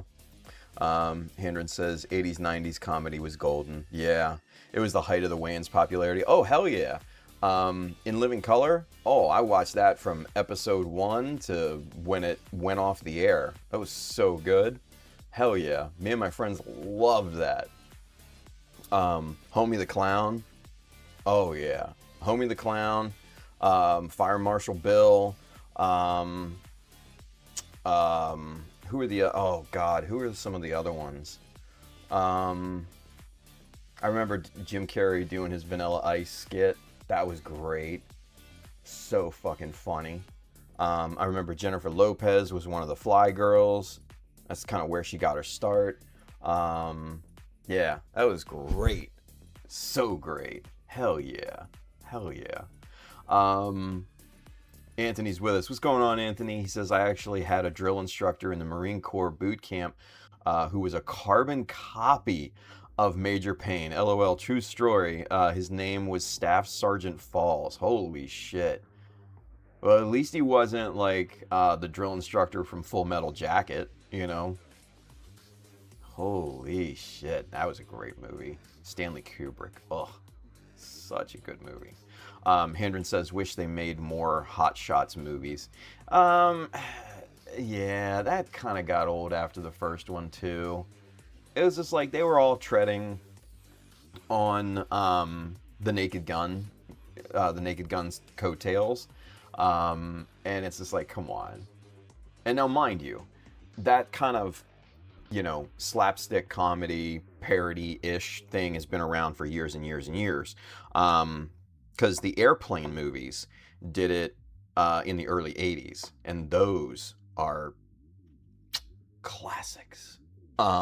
If you've not seen the Airplane movies, oh, I highly suggest it.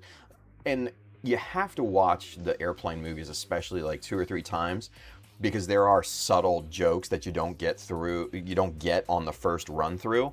Oh man. And then when you notice them, you're like, oh fuck. You know, it's just like, oh no. Oh no. But yeah, so good. So good. Almanac says, I know a trick to take the pain in shoulders away. You want me to remove the focus from the pain in your shot shoulder? Snapping of fingers, breaking. My fingers works every time. I'm sorry, Almanac. I'm not 100% sure what that's from. I'm probably going to kick myself in the ass when I find out, but I don't know. I don't know what it's from. Oh, shit. Sorry. Anthony says, hello, Tim. Hi, everyone. Going to see Scary Movie 6 tonight with the kids. Nice. Nice. It's always good to go see a movie with the kiddos. Amber and I, the last movie that Amber and I went to see was Project Hail Mary. And, you know, you guys have heard me gush about that movie, so I'm not going to do it anymore. But we both loved it. We were both, like, talking about it and quoting it afterwards. It was such a good time. So yeah, I mean, that was just recently. So, but yeah, it was a good time. Love doing that type of thing. Briggsy says the new one might be good because the original guys are back making it. Oh, okay. So it's not like a rip-off of a rip-off of a rip-off. Gotcha. Lelouch, he's got a question. We have a question. He says, hey, Tim, any tips when scribing my initial pass? Feels like I'm about to do a squiggly, or for some reason it feels like my pass is skipping when I scribe. Gotcha. So, what I would say is to ease up on the pressure. Ease up on the pressure. Because if you're getting skipping in that first initial pass when you're trying to set the edges and set the line and everything, you're using way too much pressure at that point. You're basically just applying enough pressure for it to make a mark, and it's super, super light. And if you're scribing, which I'm guessing on opaque plastic, like, you know, like that, right? Like traditional plastic and not, you know, the shitty transparent stuff. That should scribe like butter, honestly. So ease up on the pressure a lot. I think that should probably, you know, you should probably see a marked difference in that. You make sure you're using guides, make sure you're using tape. all of that stuff too, and just let it run against whatever that you're using. And the other thing is, make sure whatever, if you're using tape, make sure it's rigid enough. That's another thing that I see a lot of people do, is they use like masking tape or something like that, and they wonder why it's, you know, going all over the place. Well, it's not rigid enough, right? Use a Dymo tape or a dedicated scribing tape. Those are much more rigid, and it gives you a better guide for your chisel to ride on. Yeah, Handren just actually made a really good point. I just noticed the angle of the chisel and how it's being held matters too. So let me just show you proper, kind of proper technique. Yeah. And we talked about this the other night, but what I see a lot of people do, and I'm just gonna grab just a scrap piece, they hold it like they would a pen, like they hold it really far away from the chisel, right? And they just go at it like this. This is not good. Yeah, and like a 45-degree angle, like kind of like that, even less sometimes too. But yeah, maximum would be maybe 45-degree angle, but I'd probably hold it less. But a lot of people are holding it like this that I see. This is terrible form, because this chisel, I mean, look how thin that thing is. That has a lot of flex to it, and you'll end up snapping it. What I like to do is get right down onto the collar of the chisel and put my middle finger, because I'm holding the chisel with my thumb and my index finger. I'm holding, the body of it, but I'm steadying it with my index finger and supporting the chisel. And that's gonna give you a ton of stability, right? And let me just kind of grab one of the scribing jigs here, and I'll kind of show you what I mean, right? So, and I'm just gonna arbitrary line, line doesn't matter, it's the form, right? And obviously you want to hold it with the angle side up, flat side down, angle side up. That's the biggest thing, right? It's scraping. It's, this isn't a traditional woodworking chisel, and we're dragging, right? So that first line, I mean, you hardly want to put anything on that chisel. And you hardly want to see any debris come off too. You want to see just, little shavings.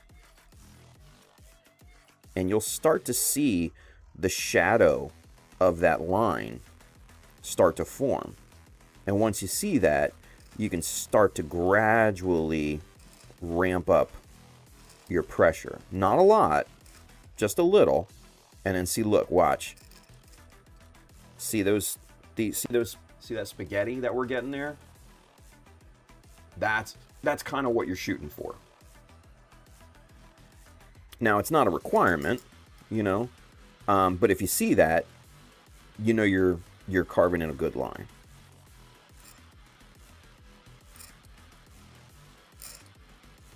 And then once you get everything established, yeah, see, look at that. That's kind of what you're looking for, these little spaghetti shards, right? That's going to be a really super, super fine, super clean line.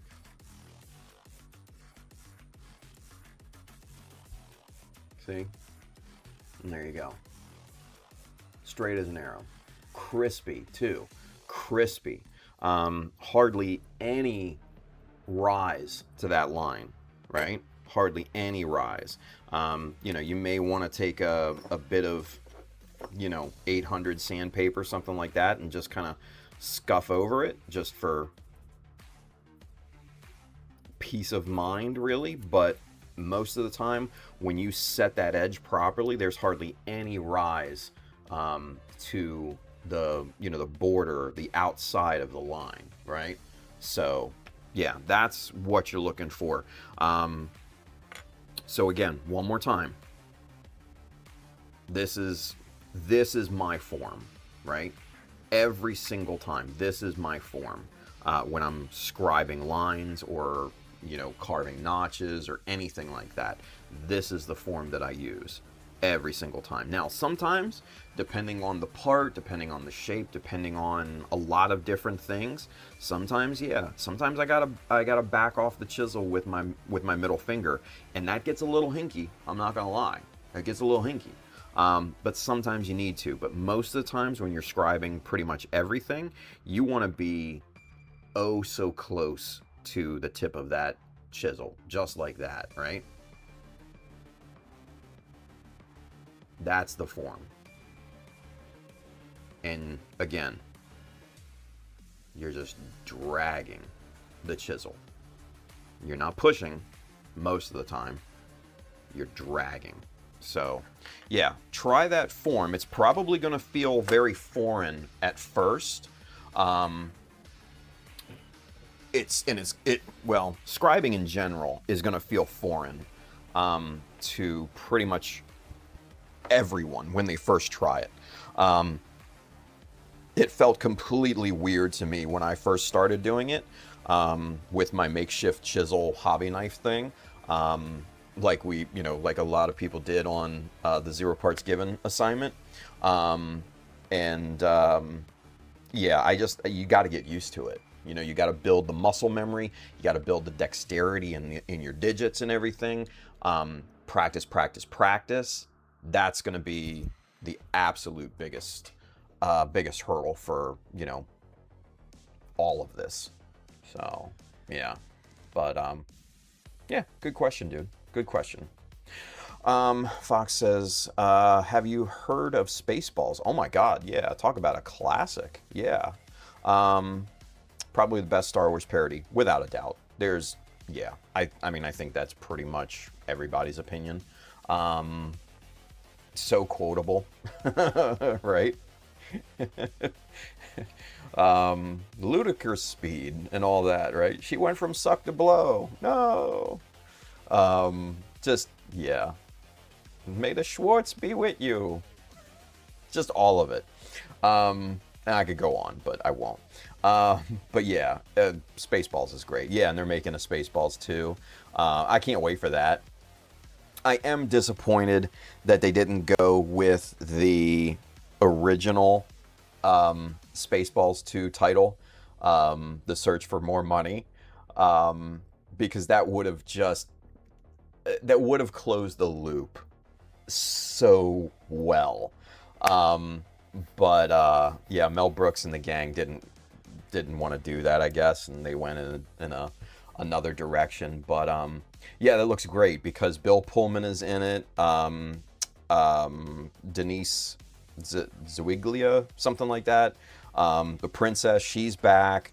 Obviously, John Candy passed, many, many years ago, but his son is in it, as well as Bill Pullman's son, who played Sentry in the Marvel movie.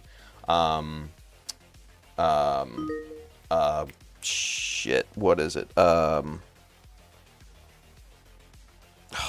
God, I can't even remember what the name of it was now. Anyway, but Bill Pullman's son is a great actor. He's been in a bunch of different things, so they're both in it. So that's really cool. Mel Brooks is back in it. He's 100 years old, literally 100 years old. He just turned 100 years old, I think maybe last month or so. And he's going to be back in it. So, yeah. I think it's going to be awesome. So, Bill says, Anthony, what I hear you saying is he was not a weeble because weebles wobble, but they don't fall down. Wah, wah, wah. Jesus. Bill. Andrew says Full Metal Jacket, awesome movie. Hell yeah. Yes, it was. No, the senior drill instructor was the hard ass, Full Metal Jacket. Oh, shit. Whew. Sorry, man. Andrew, oh, man, Airplane. Yes. Yeah, I know. About Spaceballs 2. I hope it's going to be good. I heard they are casting many of the same people. Yeah, they are. Yes, yes, yes, yes. Bill says best parody movie of all time, Last Dragon. Come on, man. That was so good. The Last Dragon. If you don't know what The Last Dragon is, it was an awesome, awesome early 80s kung fu movie set in New York City. And yeah. Oh man, sure enough. Yeah. Who's the master? Sure enough. Who's the baddest? Sure enough. Oh, it's so stupid and campy. Oh my god, the outfits, the 80s hair, shoulder pads and shit. Oh fuck yeah. I highly recommend it. If for nothing else, the final fight scene where, and I kid you not, the character's name is Bruce Leroy. Whatever. But if for nothing else, it's the final fight scene where he gets the glow and he does the thing and he just, he's just Haryuken, show enough and everything. Oh, it was great. It was great. That final fight scene was just perfection. Yeah, so good. So fucking good. Let's see. Okay, so, hold on. So I see, okay, hi Peter. Is that Almanac? Okay, Almanacs is Peter. See, I don't know names. I see, because like, when I watch George's stream sometimes, like, everybody would be like, hi this, hi that. Is it like Mickey Mouse roll call, right? But I never know who the hell they're talking to. So Almanacs is Peter, right? Okay, cool. Now I'm learning names so I can call people by their proper names. All right, cool. All right, got it. So Anthony says, so what Peter said was from Major Payne. Oh, see, it's been so freaking long since I've seen that movie. So long. Stay on the surface before you scribe and use no pressure. Yeah. Feel good. MDTV over there on Twitch has a question. We have a question. He says, what brand of scribes do you recommend? Yeah, well, that's a loaded question, isn't it? Because if you can find them, there you go, BMC, top of the line, absolute top of the line. I don't think you can get much better than the BMC chisels, quite frankly. They are just honed to perfection. They come so incredibly razor sharp that you can take them and you can literally shave the hair off of your hand with these chisels. They are that sharp. Yeah, they're works of art. Honestly, they are works of art. And I try to keep mine in as good of shape as possible. I resharpen mine and all that. Now, obviously, if you cannot find those, there are other good brands. I haven't really tried many. One that I have tried is Kaizo. And they're, again, a little bit harder to find at this point. But those are really good. And I use those often in, the metal Kaizo handles and everything. Use these a lot on stream and everything for shaping and all that good stuff. And obviously, Robot Kai sent me, a full set. They were nice enough to do that for me. So I got to hit them back and make a video on these and, really play them up. They're great people. So those are good. Display, Madworks are both really very reputable, chisel brands as well. So I don't think you can go wrong with any one of those. But when it comes down to purely recommendations, if you can find them, BMC 100% of the time. They're expensive. Don't get me wrong. They're $15-20 per chisel. So it's an investment, but it's a good investment. It's a good investment. So yeah. Sab, yeah, I keep forgetting about them. They're pretty good too. Freaking yeah, because Handren said over here on YouTube, freaking Sab is $30 a pop. Yeah, they're expensive. They're expensive. They're good. They're good and expensive. So, but good question. Good question. Handren says the angle of the chisel and how it is being held matters. Yeah, we touched on that a little bit ago. Bill says could also be due to an issue with the chisel not being squared and sharp. Possible. It's possible. I tend to find that it's usually form with a lot of folks, simply because that's what I've seen on videos and things like that with a lot of these guys. So, and there's not a lot of videos.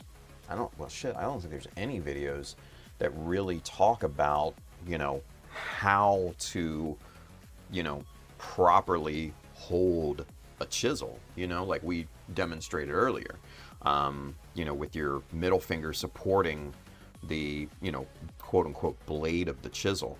And that's, obviously something that I need to put in my guide for, scribing and everything too, because that's super important in my opinion. That's super important. Because that's probably half, if not more, of the technique right there is just how you hold the chisel, as opposed to actually, the act of dragging out a line.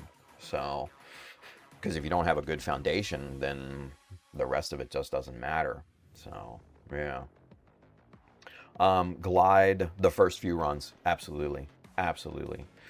Feel Good says, are those 3D printed guides? They are. Yes, they are. These are made by our good friend, Mr. Colin Craig. These are what are called scribing jigs. And I was actually kind of the first person to kind of think these up. I've got a whole box of, ones that I just scratch built. And Colin was an avid watcher. He's still an avid watcher of the stream and everything. Good dude. He asked me if he could kind of take the idea and run with it. Gave him my blessing, and we've got some really, really good products that we can use now. But yes, these are 3D printed. They are wonderful. Super, super handy, not only for scribing, but for also measuring too, because they're very, very accurate. So these are great, and these are all just the straight scribing jigs, right? And they just are, kind of an L shape, and they've got the length of, so like this is 6.5 millimeter from, on this top edge, from the inside to the outside of here, and those come in many different flavors in 0.5 millimeter increments, right, all the way down to 0.5 millimeter.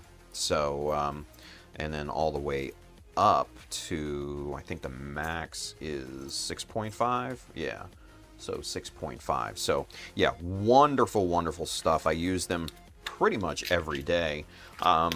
So they come in the straight variety, and then he's also got 45-degree angle as well. So you can, kind of carve in that line very, very accurately.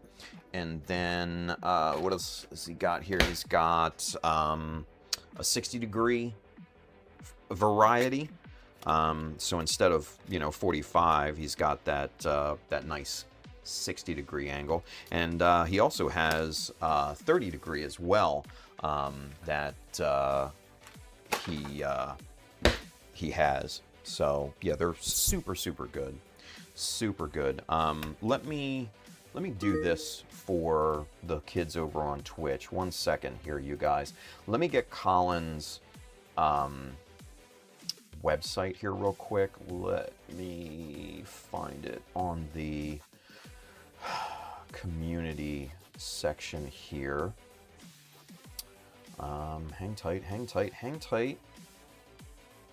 Let's go community.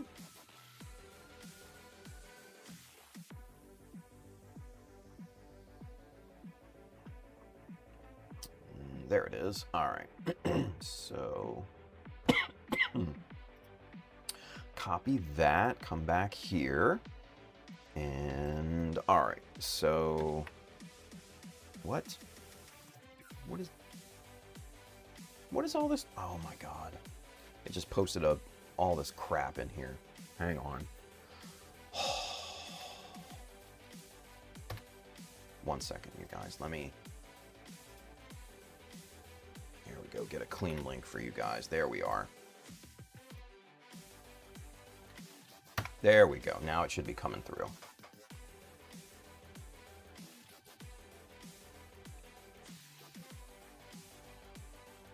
There we go. Cool. So yeah, so that's Colin's store that you can, you know, buy all of the 3D printed stuff that he makes. He makes some other things too that are really, really useful. Jigs to make like vents and things like that. Super handy, super handy. Lulu says, I'll try the extra support with the finger under the handle I have for MadWorks is preemptively making me hold it like a pencil. I got big lanky hands, so this should help. There you go. There you go. Dallas is with us. He says, hey y'all, what's going on, buddy? Hendren says, I'm worried due to this area of shitty comedy and everybody having their feelings hurt, the comedy won't be the same way as it was before on the second one. Different times call for different things, you know. Almanacs, Peter, heyo. Just take a guess on a Marvel movie title. You'll have what, a 1 in 45 chance? Yeah, I forget. It was the latest one. Not, well, was it? I don't fucking know.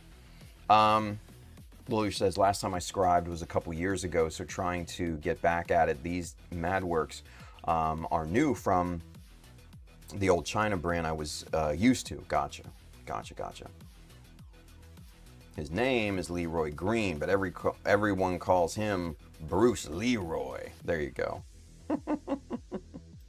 Yeah, Charles, that's good. That's a good call right there. BMC Square, Square Bar, or the square bar stock, not the round stock, because let me show you kind of what I mean here real quick, the main difference. These are Kaizo, but these are basically the same shape as BMCs. So see here, this is, flat bar stock here, and then the tungsten carbide blade is welded into that right up here, right? So that blade is now one part, with that steel shank or whatever you want to call it. But the grinding is, in my opinion, way better, because this, being a flat bar, you can register it to the flatness of it rather than round bar stock, which, has, mind you, a very, very low tendency, but tendency enough to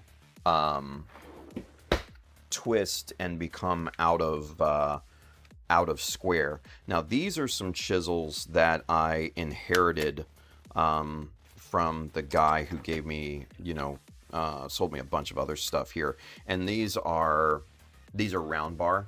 As you can see, they're very round, and so basically, you have to grind these down square from a round stock, which in and of itself can be, problematic. Now, mind you, machinists, they know their shit, backwards and forwards, and 3 times on Sunday. So I'm not necessarily questioning, their ability. I'm just not into the round bar stock. I like the flat bar stock as a preference. So yeah, but that's a good call, good call, Charles. Anthony says Sab is just as good as BMC if you cannot find them. I've heard, I've never tried them, but from what I've heard, people that have tried Sab and BMC both prefer BMC slightly over Sab, but I can't corroborate that, unfortunately. Anthony says, I honestly went with Disc by A set. Yeah, nothing wrong with that. Nothing wrong. Peter says, Jesus, just found some BMC chisels on Amazon, 130 to 160 bucks per. Yeah. And that's mainly due to the unfortunate thing with COVID. BMC, being a very, very small company, didn't do so well during COVID, unfortunately, right? So the owner had to actually shut down for a good long time during COVID, probably 8-9 months, something like that, from what I understand. And then when he kind of restarted operations and everything, he the pricing of, you know, getting the flat bar stock sharpened and honed was just exorbitant at that point. So he switched to round bar stock as a mass-produced version of their chisels. Now they still make the flat bar stock, but they're really hard to get. They are very much now boutique style items. So yeah, 130, 160 on Amazon. That's not surprising at all. They're gouging people. So, but yeah. Henry says, can't go wrong with Disc by. I've been using them for years now. Yeah. And they don't slide. Are you talking about the scribing jigs? Not if you hold them. I mean, you got, yeah, mind you, you got to hold them. You know, you got to hold them with the piece, right? So like here, I just pulled one. So that's kind of how, you know, I hold it between my thumb and everything, and this isn't going anywhere at that point. This is, you know, part of the piece as long as you're gripping it. So, yeah. No, they don't slide as long as you hold them tight. Yeah, as long as you hold them tight.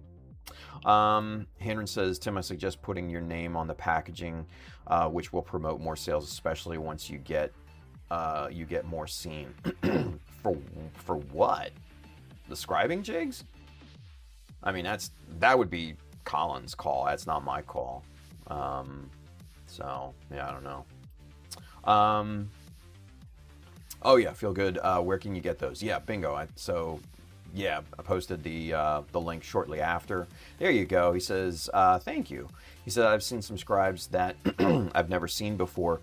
Instead of tungsten steel, they're using carbide steel blades cemented in a steel insert. The form looks like SAB scribes, but the blade is the different material. Any thoughts on that? Oh, yeah, absolutely. Yeah, I mean, that's pretty much what this is, right?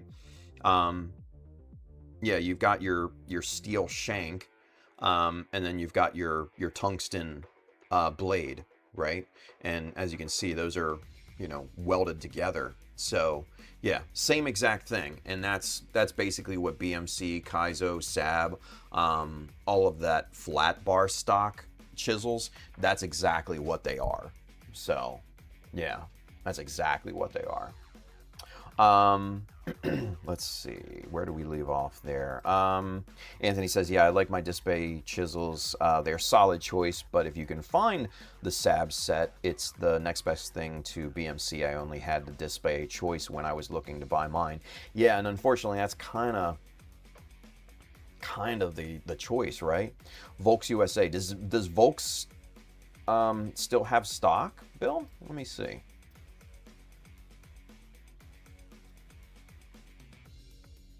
Oh, yes, the Sujibori, though, BMC mass produced. So that's the round bar stock. Okay. So, yeah, they do have stock of that. Let's see. Tools.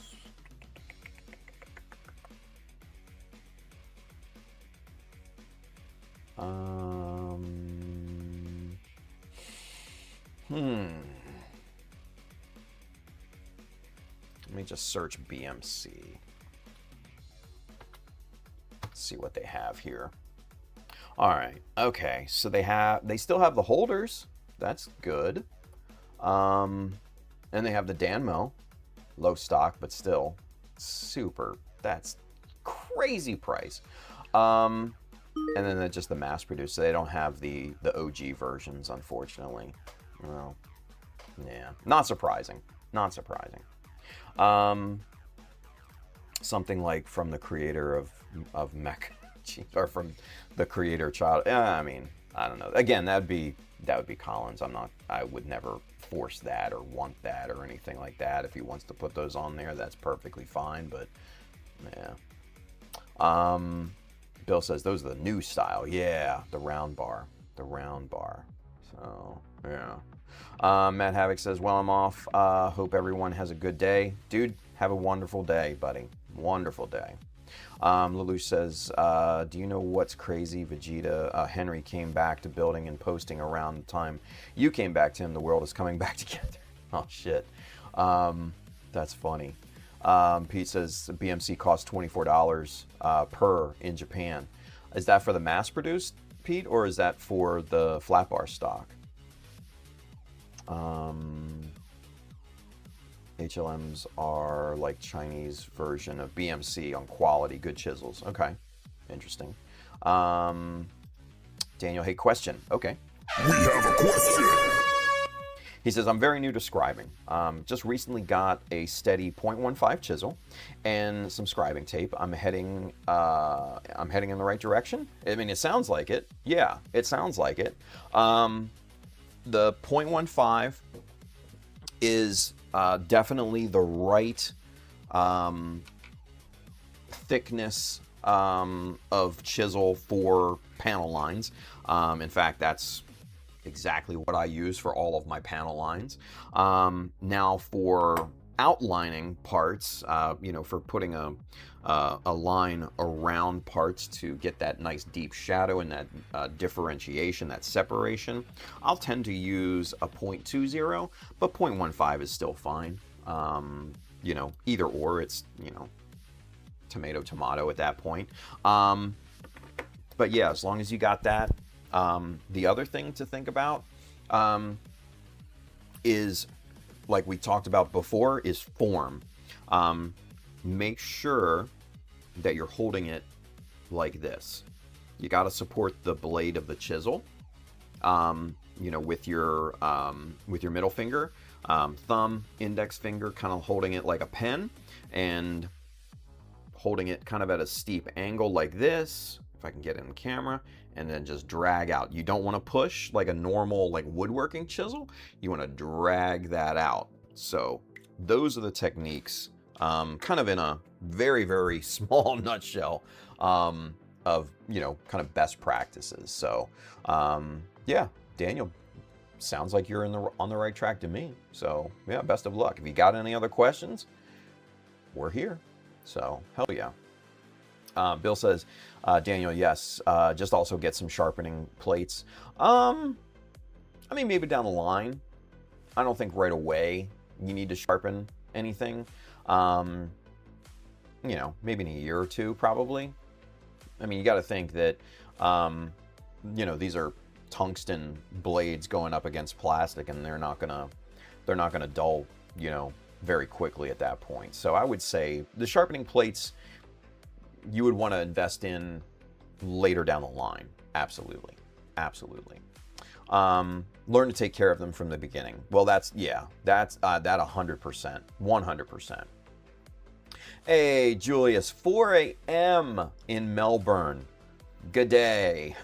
Good day, mate. What's going on, Julius, man? Thank you for checking in, buddy. Why are you up at 4 a.m.? Is it jet lag? crazy. Just crazy. Bill says, I'm just hoping that my complete tool set somehow made it into a box in my storage unit, as one of the few things saved from my old apartment years ago. I had a complete BMC set. Oh, man. Hey, Daniel, thank you for subscribing. Appreciate that. Welcome to the family, buddy. Welcome to the family officially. That's cool. Very, very cool. Let's see. Khalif, what's going on, Khalif? He's with us here. He says, I like to look at it like an old number 2 pencil compared to the round pencils, right? Square gives you better feel and comfort in the hand. Absolutely. Absolutely, I agree with that. Pete says, Sujibori do BMC Tagane 0.075 millimeter width. Wow, for $24 in Japan. Come on, you can't beat it. Can't beat it. Cannot beat it. Let's see. Bill says, hey, Julius, did you manage to find one of those 1 foot or larger spiders to give you a nice wake-up call today? Oh, my God, right? Holy crap, dude. Henry says, another very cheap route are the Wave micro chisels. They are like $8 on HLJ. Use those a lot as well. They are great for beginners. I've never seen those. If they're anything like the old Wave ones, which hopefully not, the old Wave ones were garbage. So hopefully they changed the design of those, because those were pretty bad.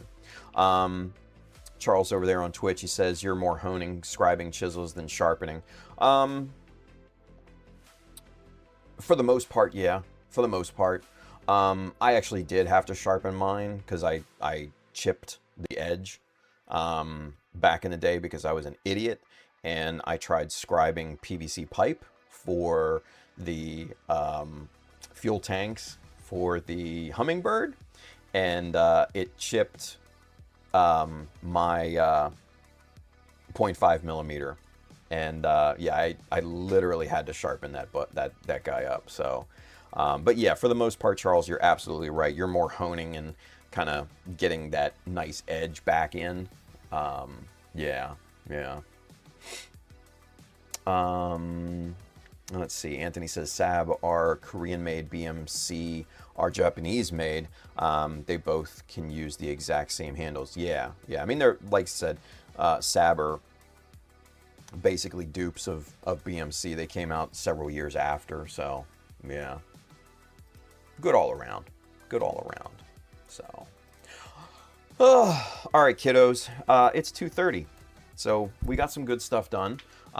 We got the little knee protrusion done, and angled and locked in and all that good stuff. So we'll continue working on this tomorrow. I think what I'll probably end up doing is duplicating this part off stream at some point, either today or maybe tomorrow. I don't know. But yeah, we'll get back to work on it. Let's see. Lelouch says, all right, gents, I'm off to work. Thank you for the tips, Tim. Thanks, everyone, for the conversations. Always, buddy. Always. Feel good over there on Twitch. He says, I just found this on AliExpress.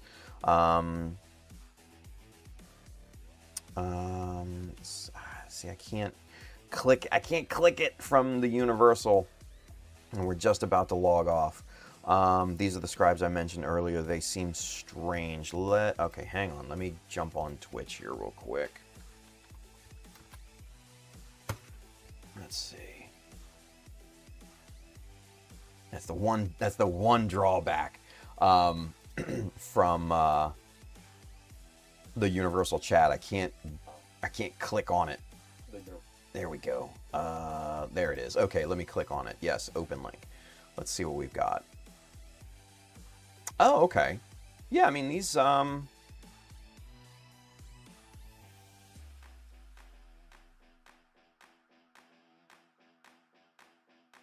I mean, those look pretty straightforward.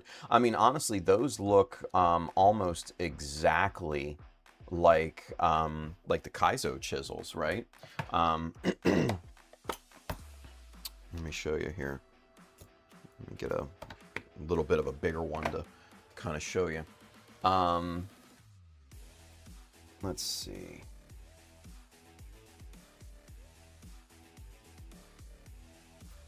But yeah, so this is one of the Kaizo chisels.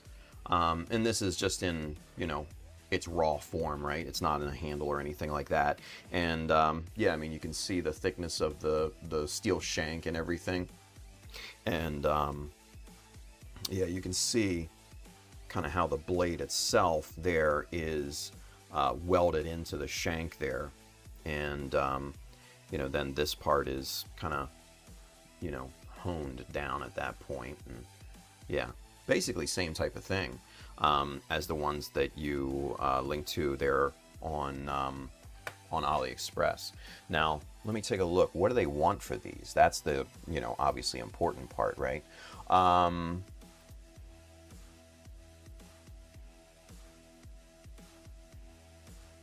See, I'm not great with AliExpress. I hardly ever, well, I should say I never get on here. $3.09 for the, oh, for the 0.3 millimeter? What? Fucking what? $57 for 8 chisels. $57. 0.15, 0.3, 0.5, 0.7, 1 mil, 1.5, 2 mil, and then 3 mil. Holy crap. Geez, that's not a huge investment. All right, hang on. Let's go on a field trip, you guys. 1 second. I thought we were done, but we're not done yet. Let's go. Okay, so here's what we're talking about, right? Let me grab the link from Twitch. 1 second.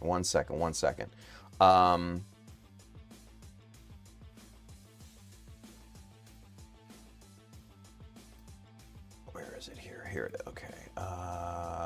Copy link. Let's go back here.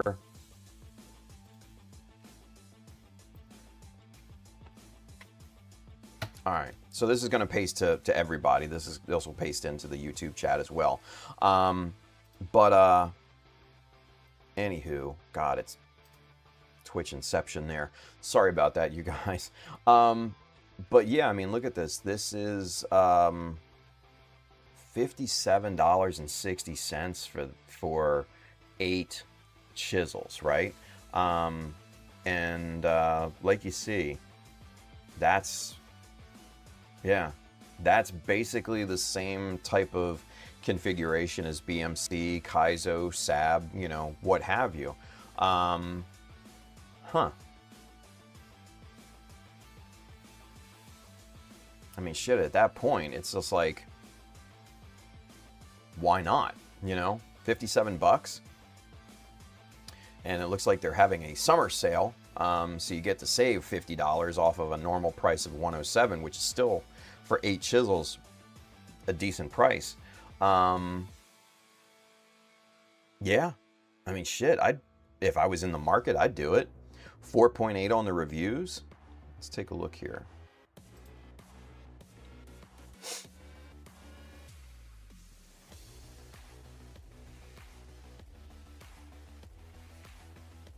Okay. All right. I mean, not a ton of typed out reviews. But pretty good as far as reviews seem to go. Yeah, I mean, shit, for that price, I'd at least give it a try. I mean, what's the harm? You know what I mean? I'd at very least give it a try. Yeah.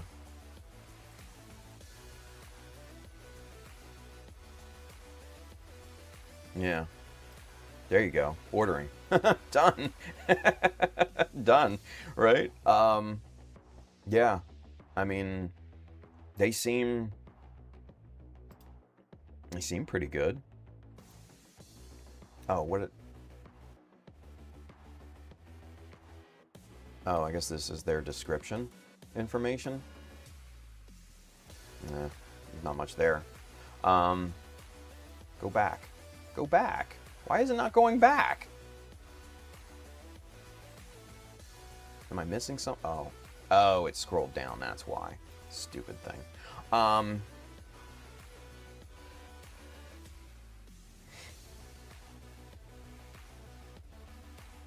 Yeah. Okay. Interesting. Might have to jump on AliExpress. Excuse me. I would definitely get handles to go along with all of that. What do they want per? $438 per handle. It's not bad. Yeah, I'd probably get, you know, a couple of these sets just so that you have a good number of handles as well. But shit, I mean, for $57 you get 8 chisels, the most common ones. I mean, for me, that kind of seems like a no-brainer. Kind of seems like a no-brainer. Yeah.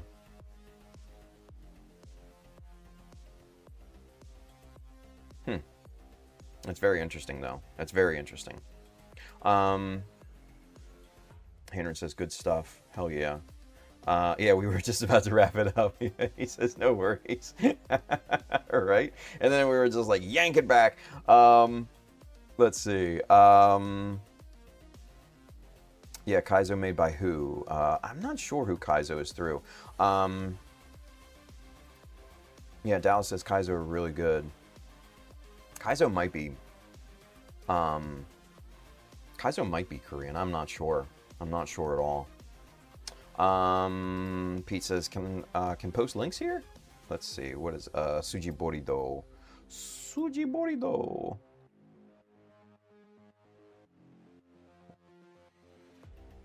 Pete, where is it? Oh, there it is. Oh, yeah, here you go. This is so from the source. This is Suji Borido. This is the makers of you know, the BMC chisels. Oh man, look at that. Oh. Oh man. Yeah, 0.2s in stock, 0.25. That's interesting.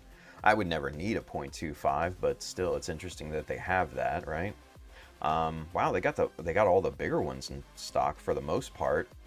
Yeah, 1.5, 2 mil. I mean, that's not surprising that those are out of stock. 3, 4 millimeter. Look at that monster. Holy crap, man.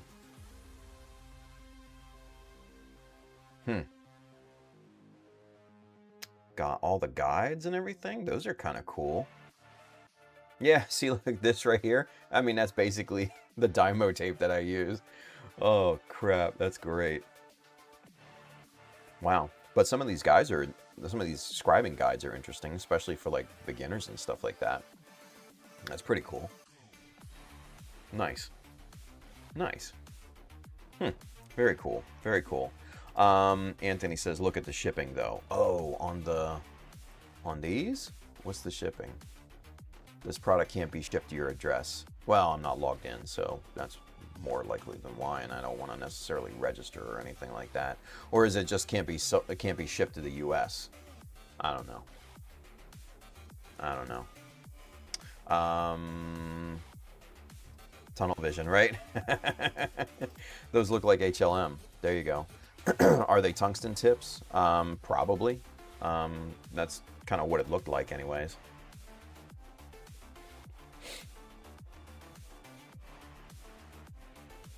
Yeah, I mean, it definitely looks like some other kind of metal is welded into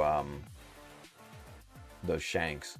So I'd imagine those are tungsten. Yeah. No brand name.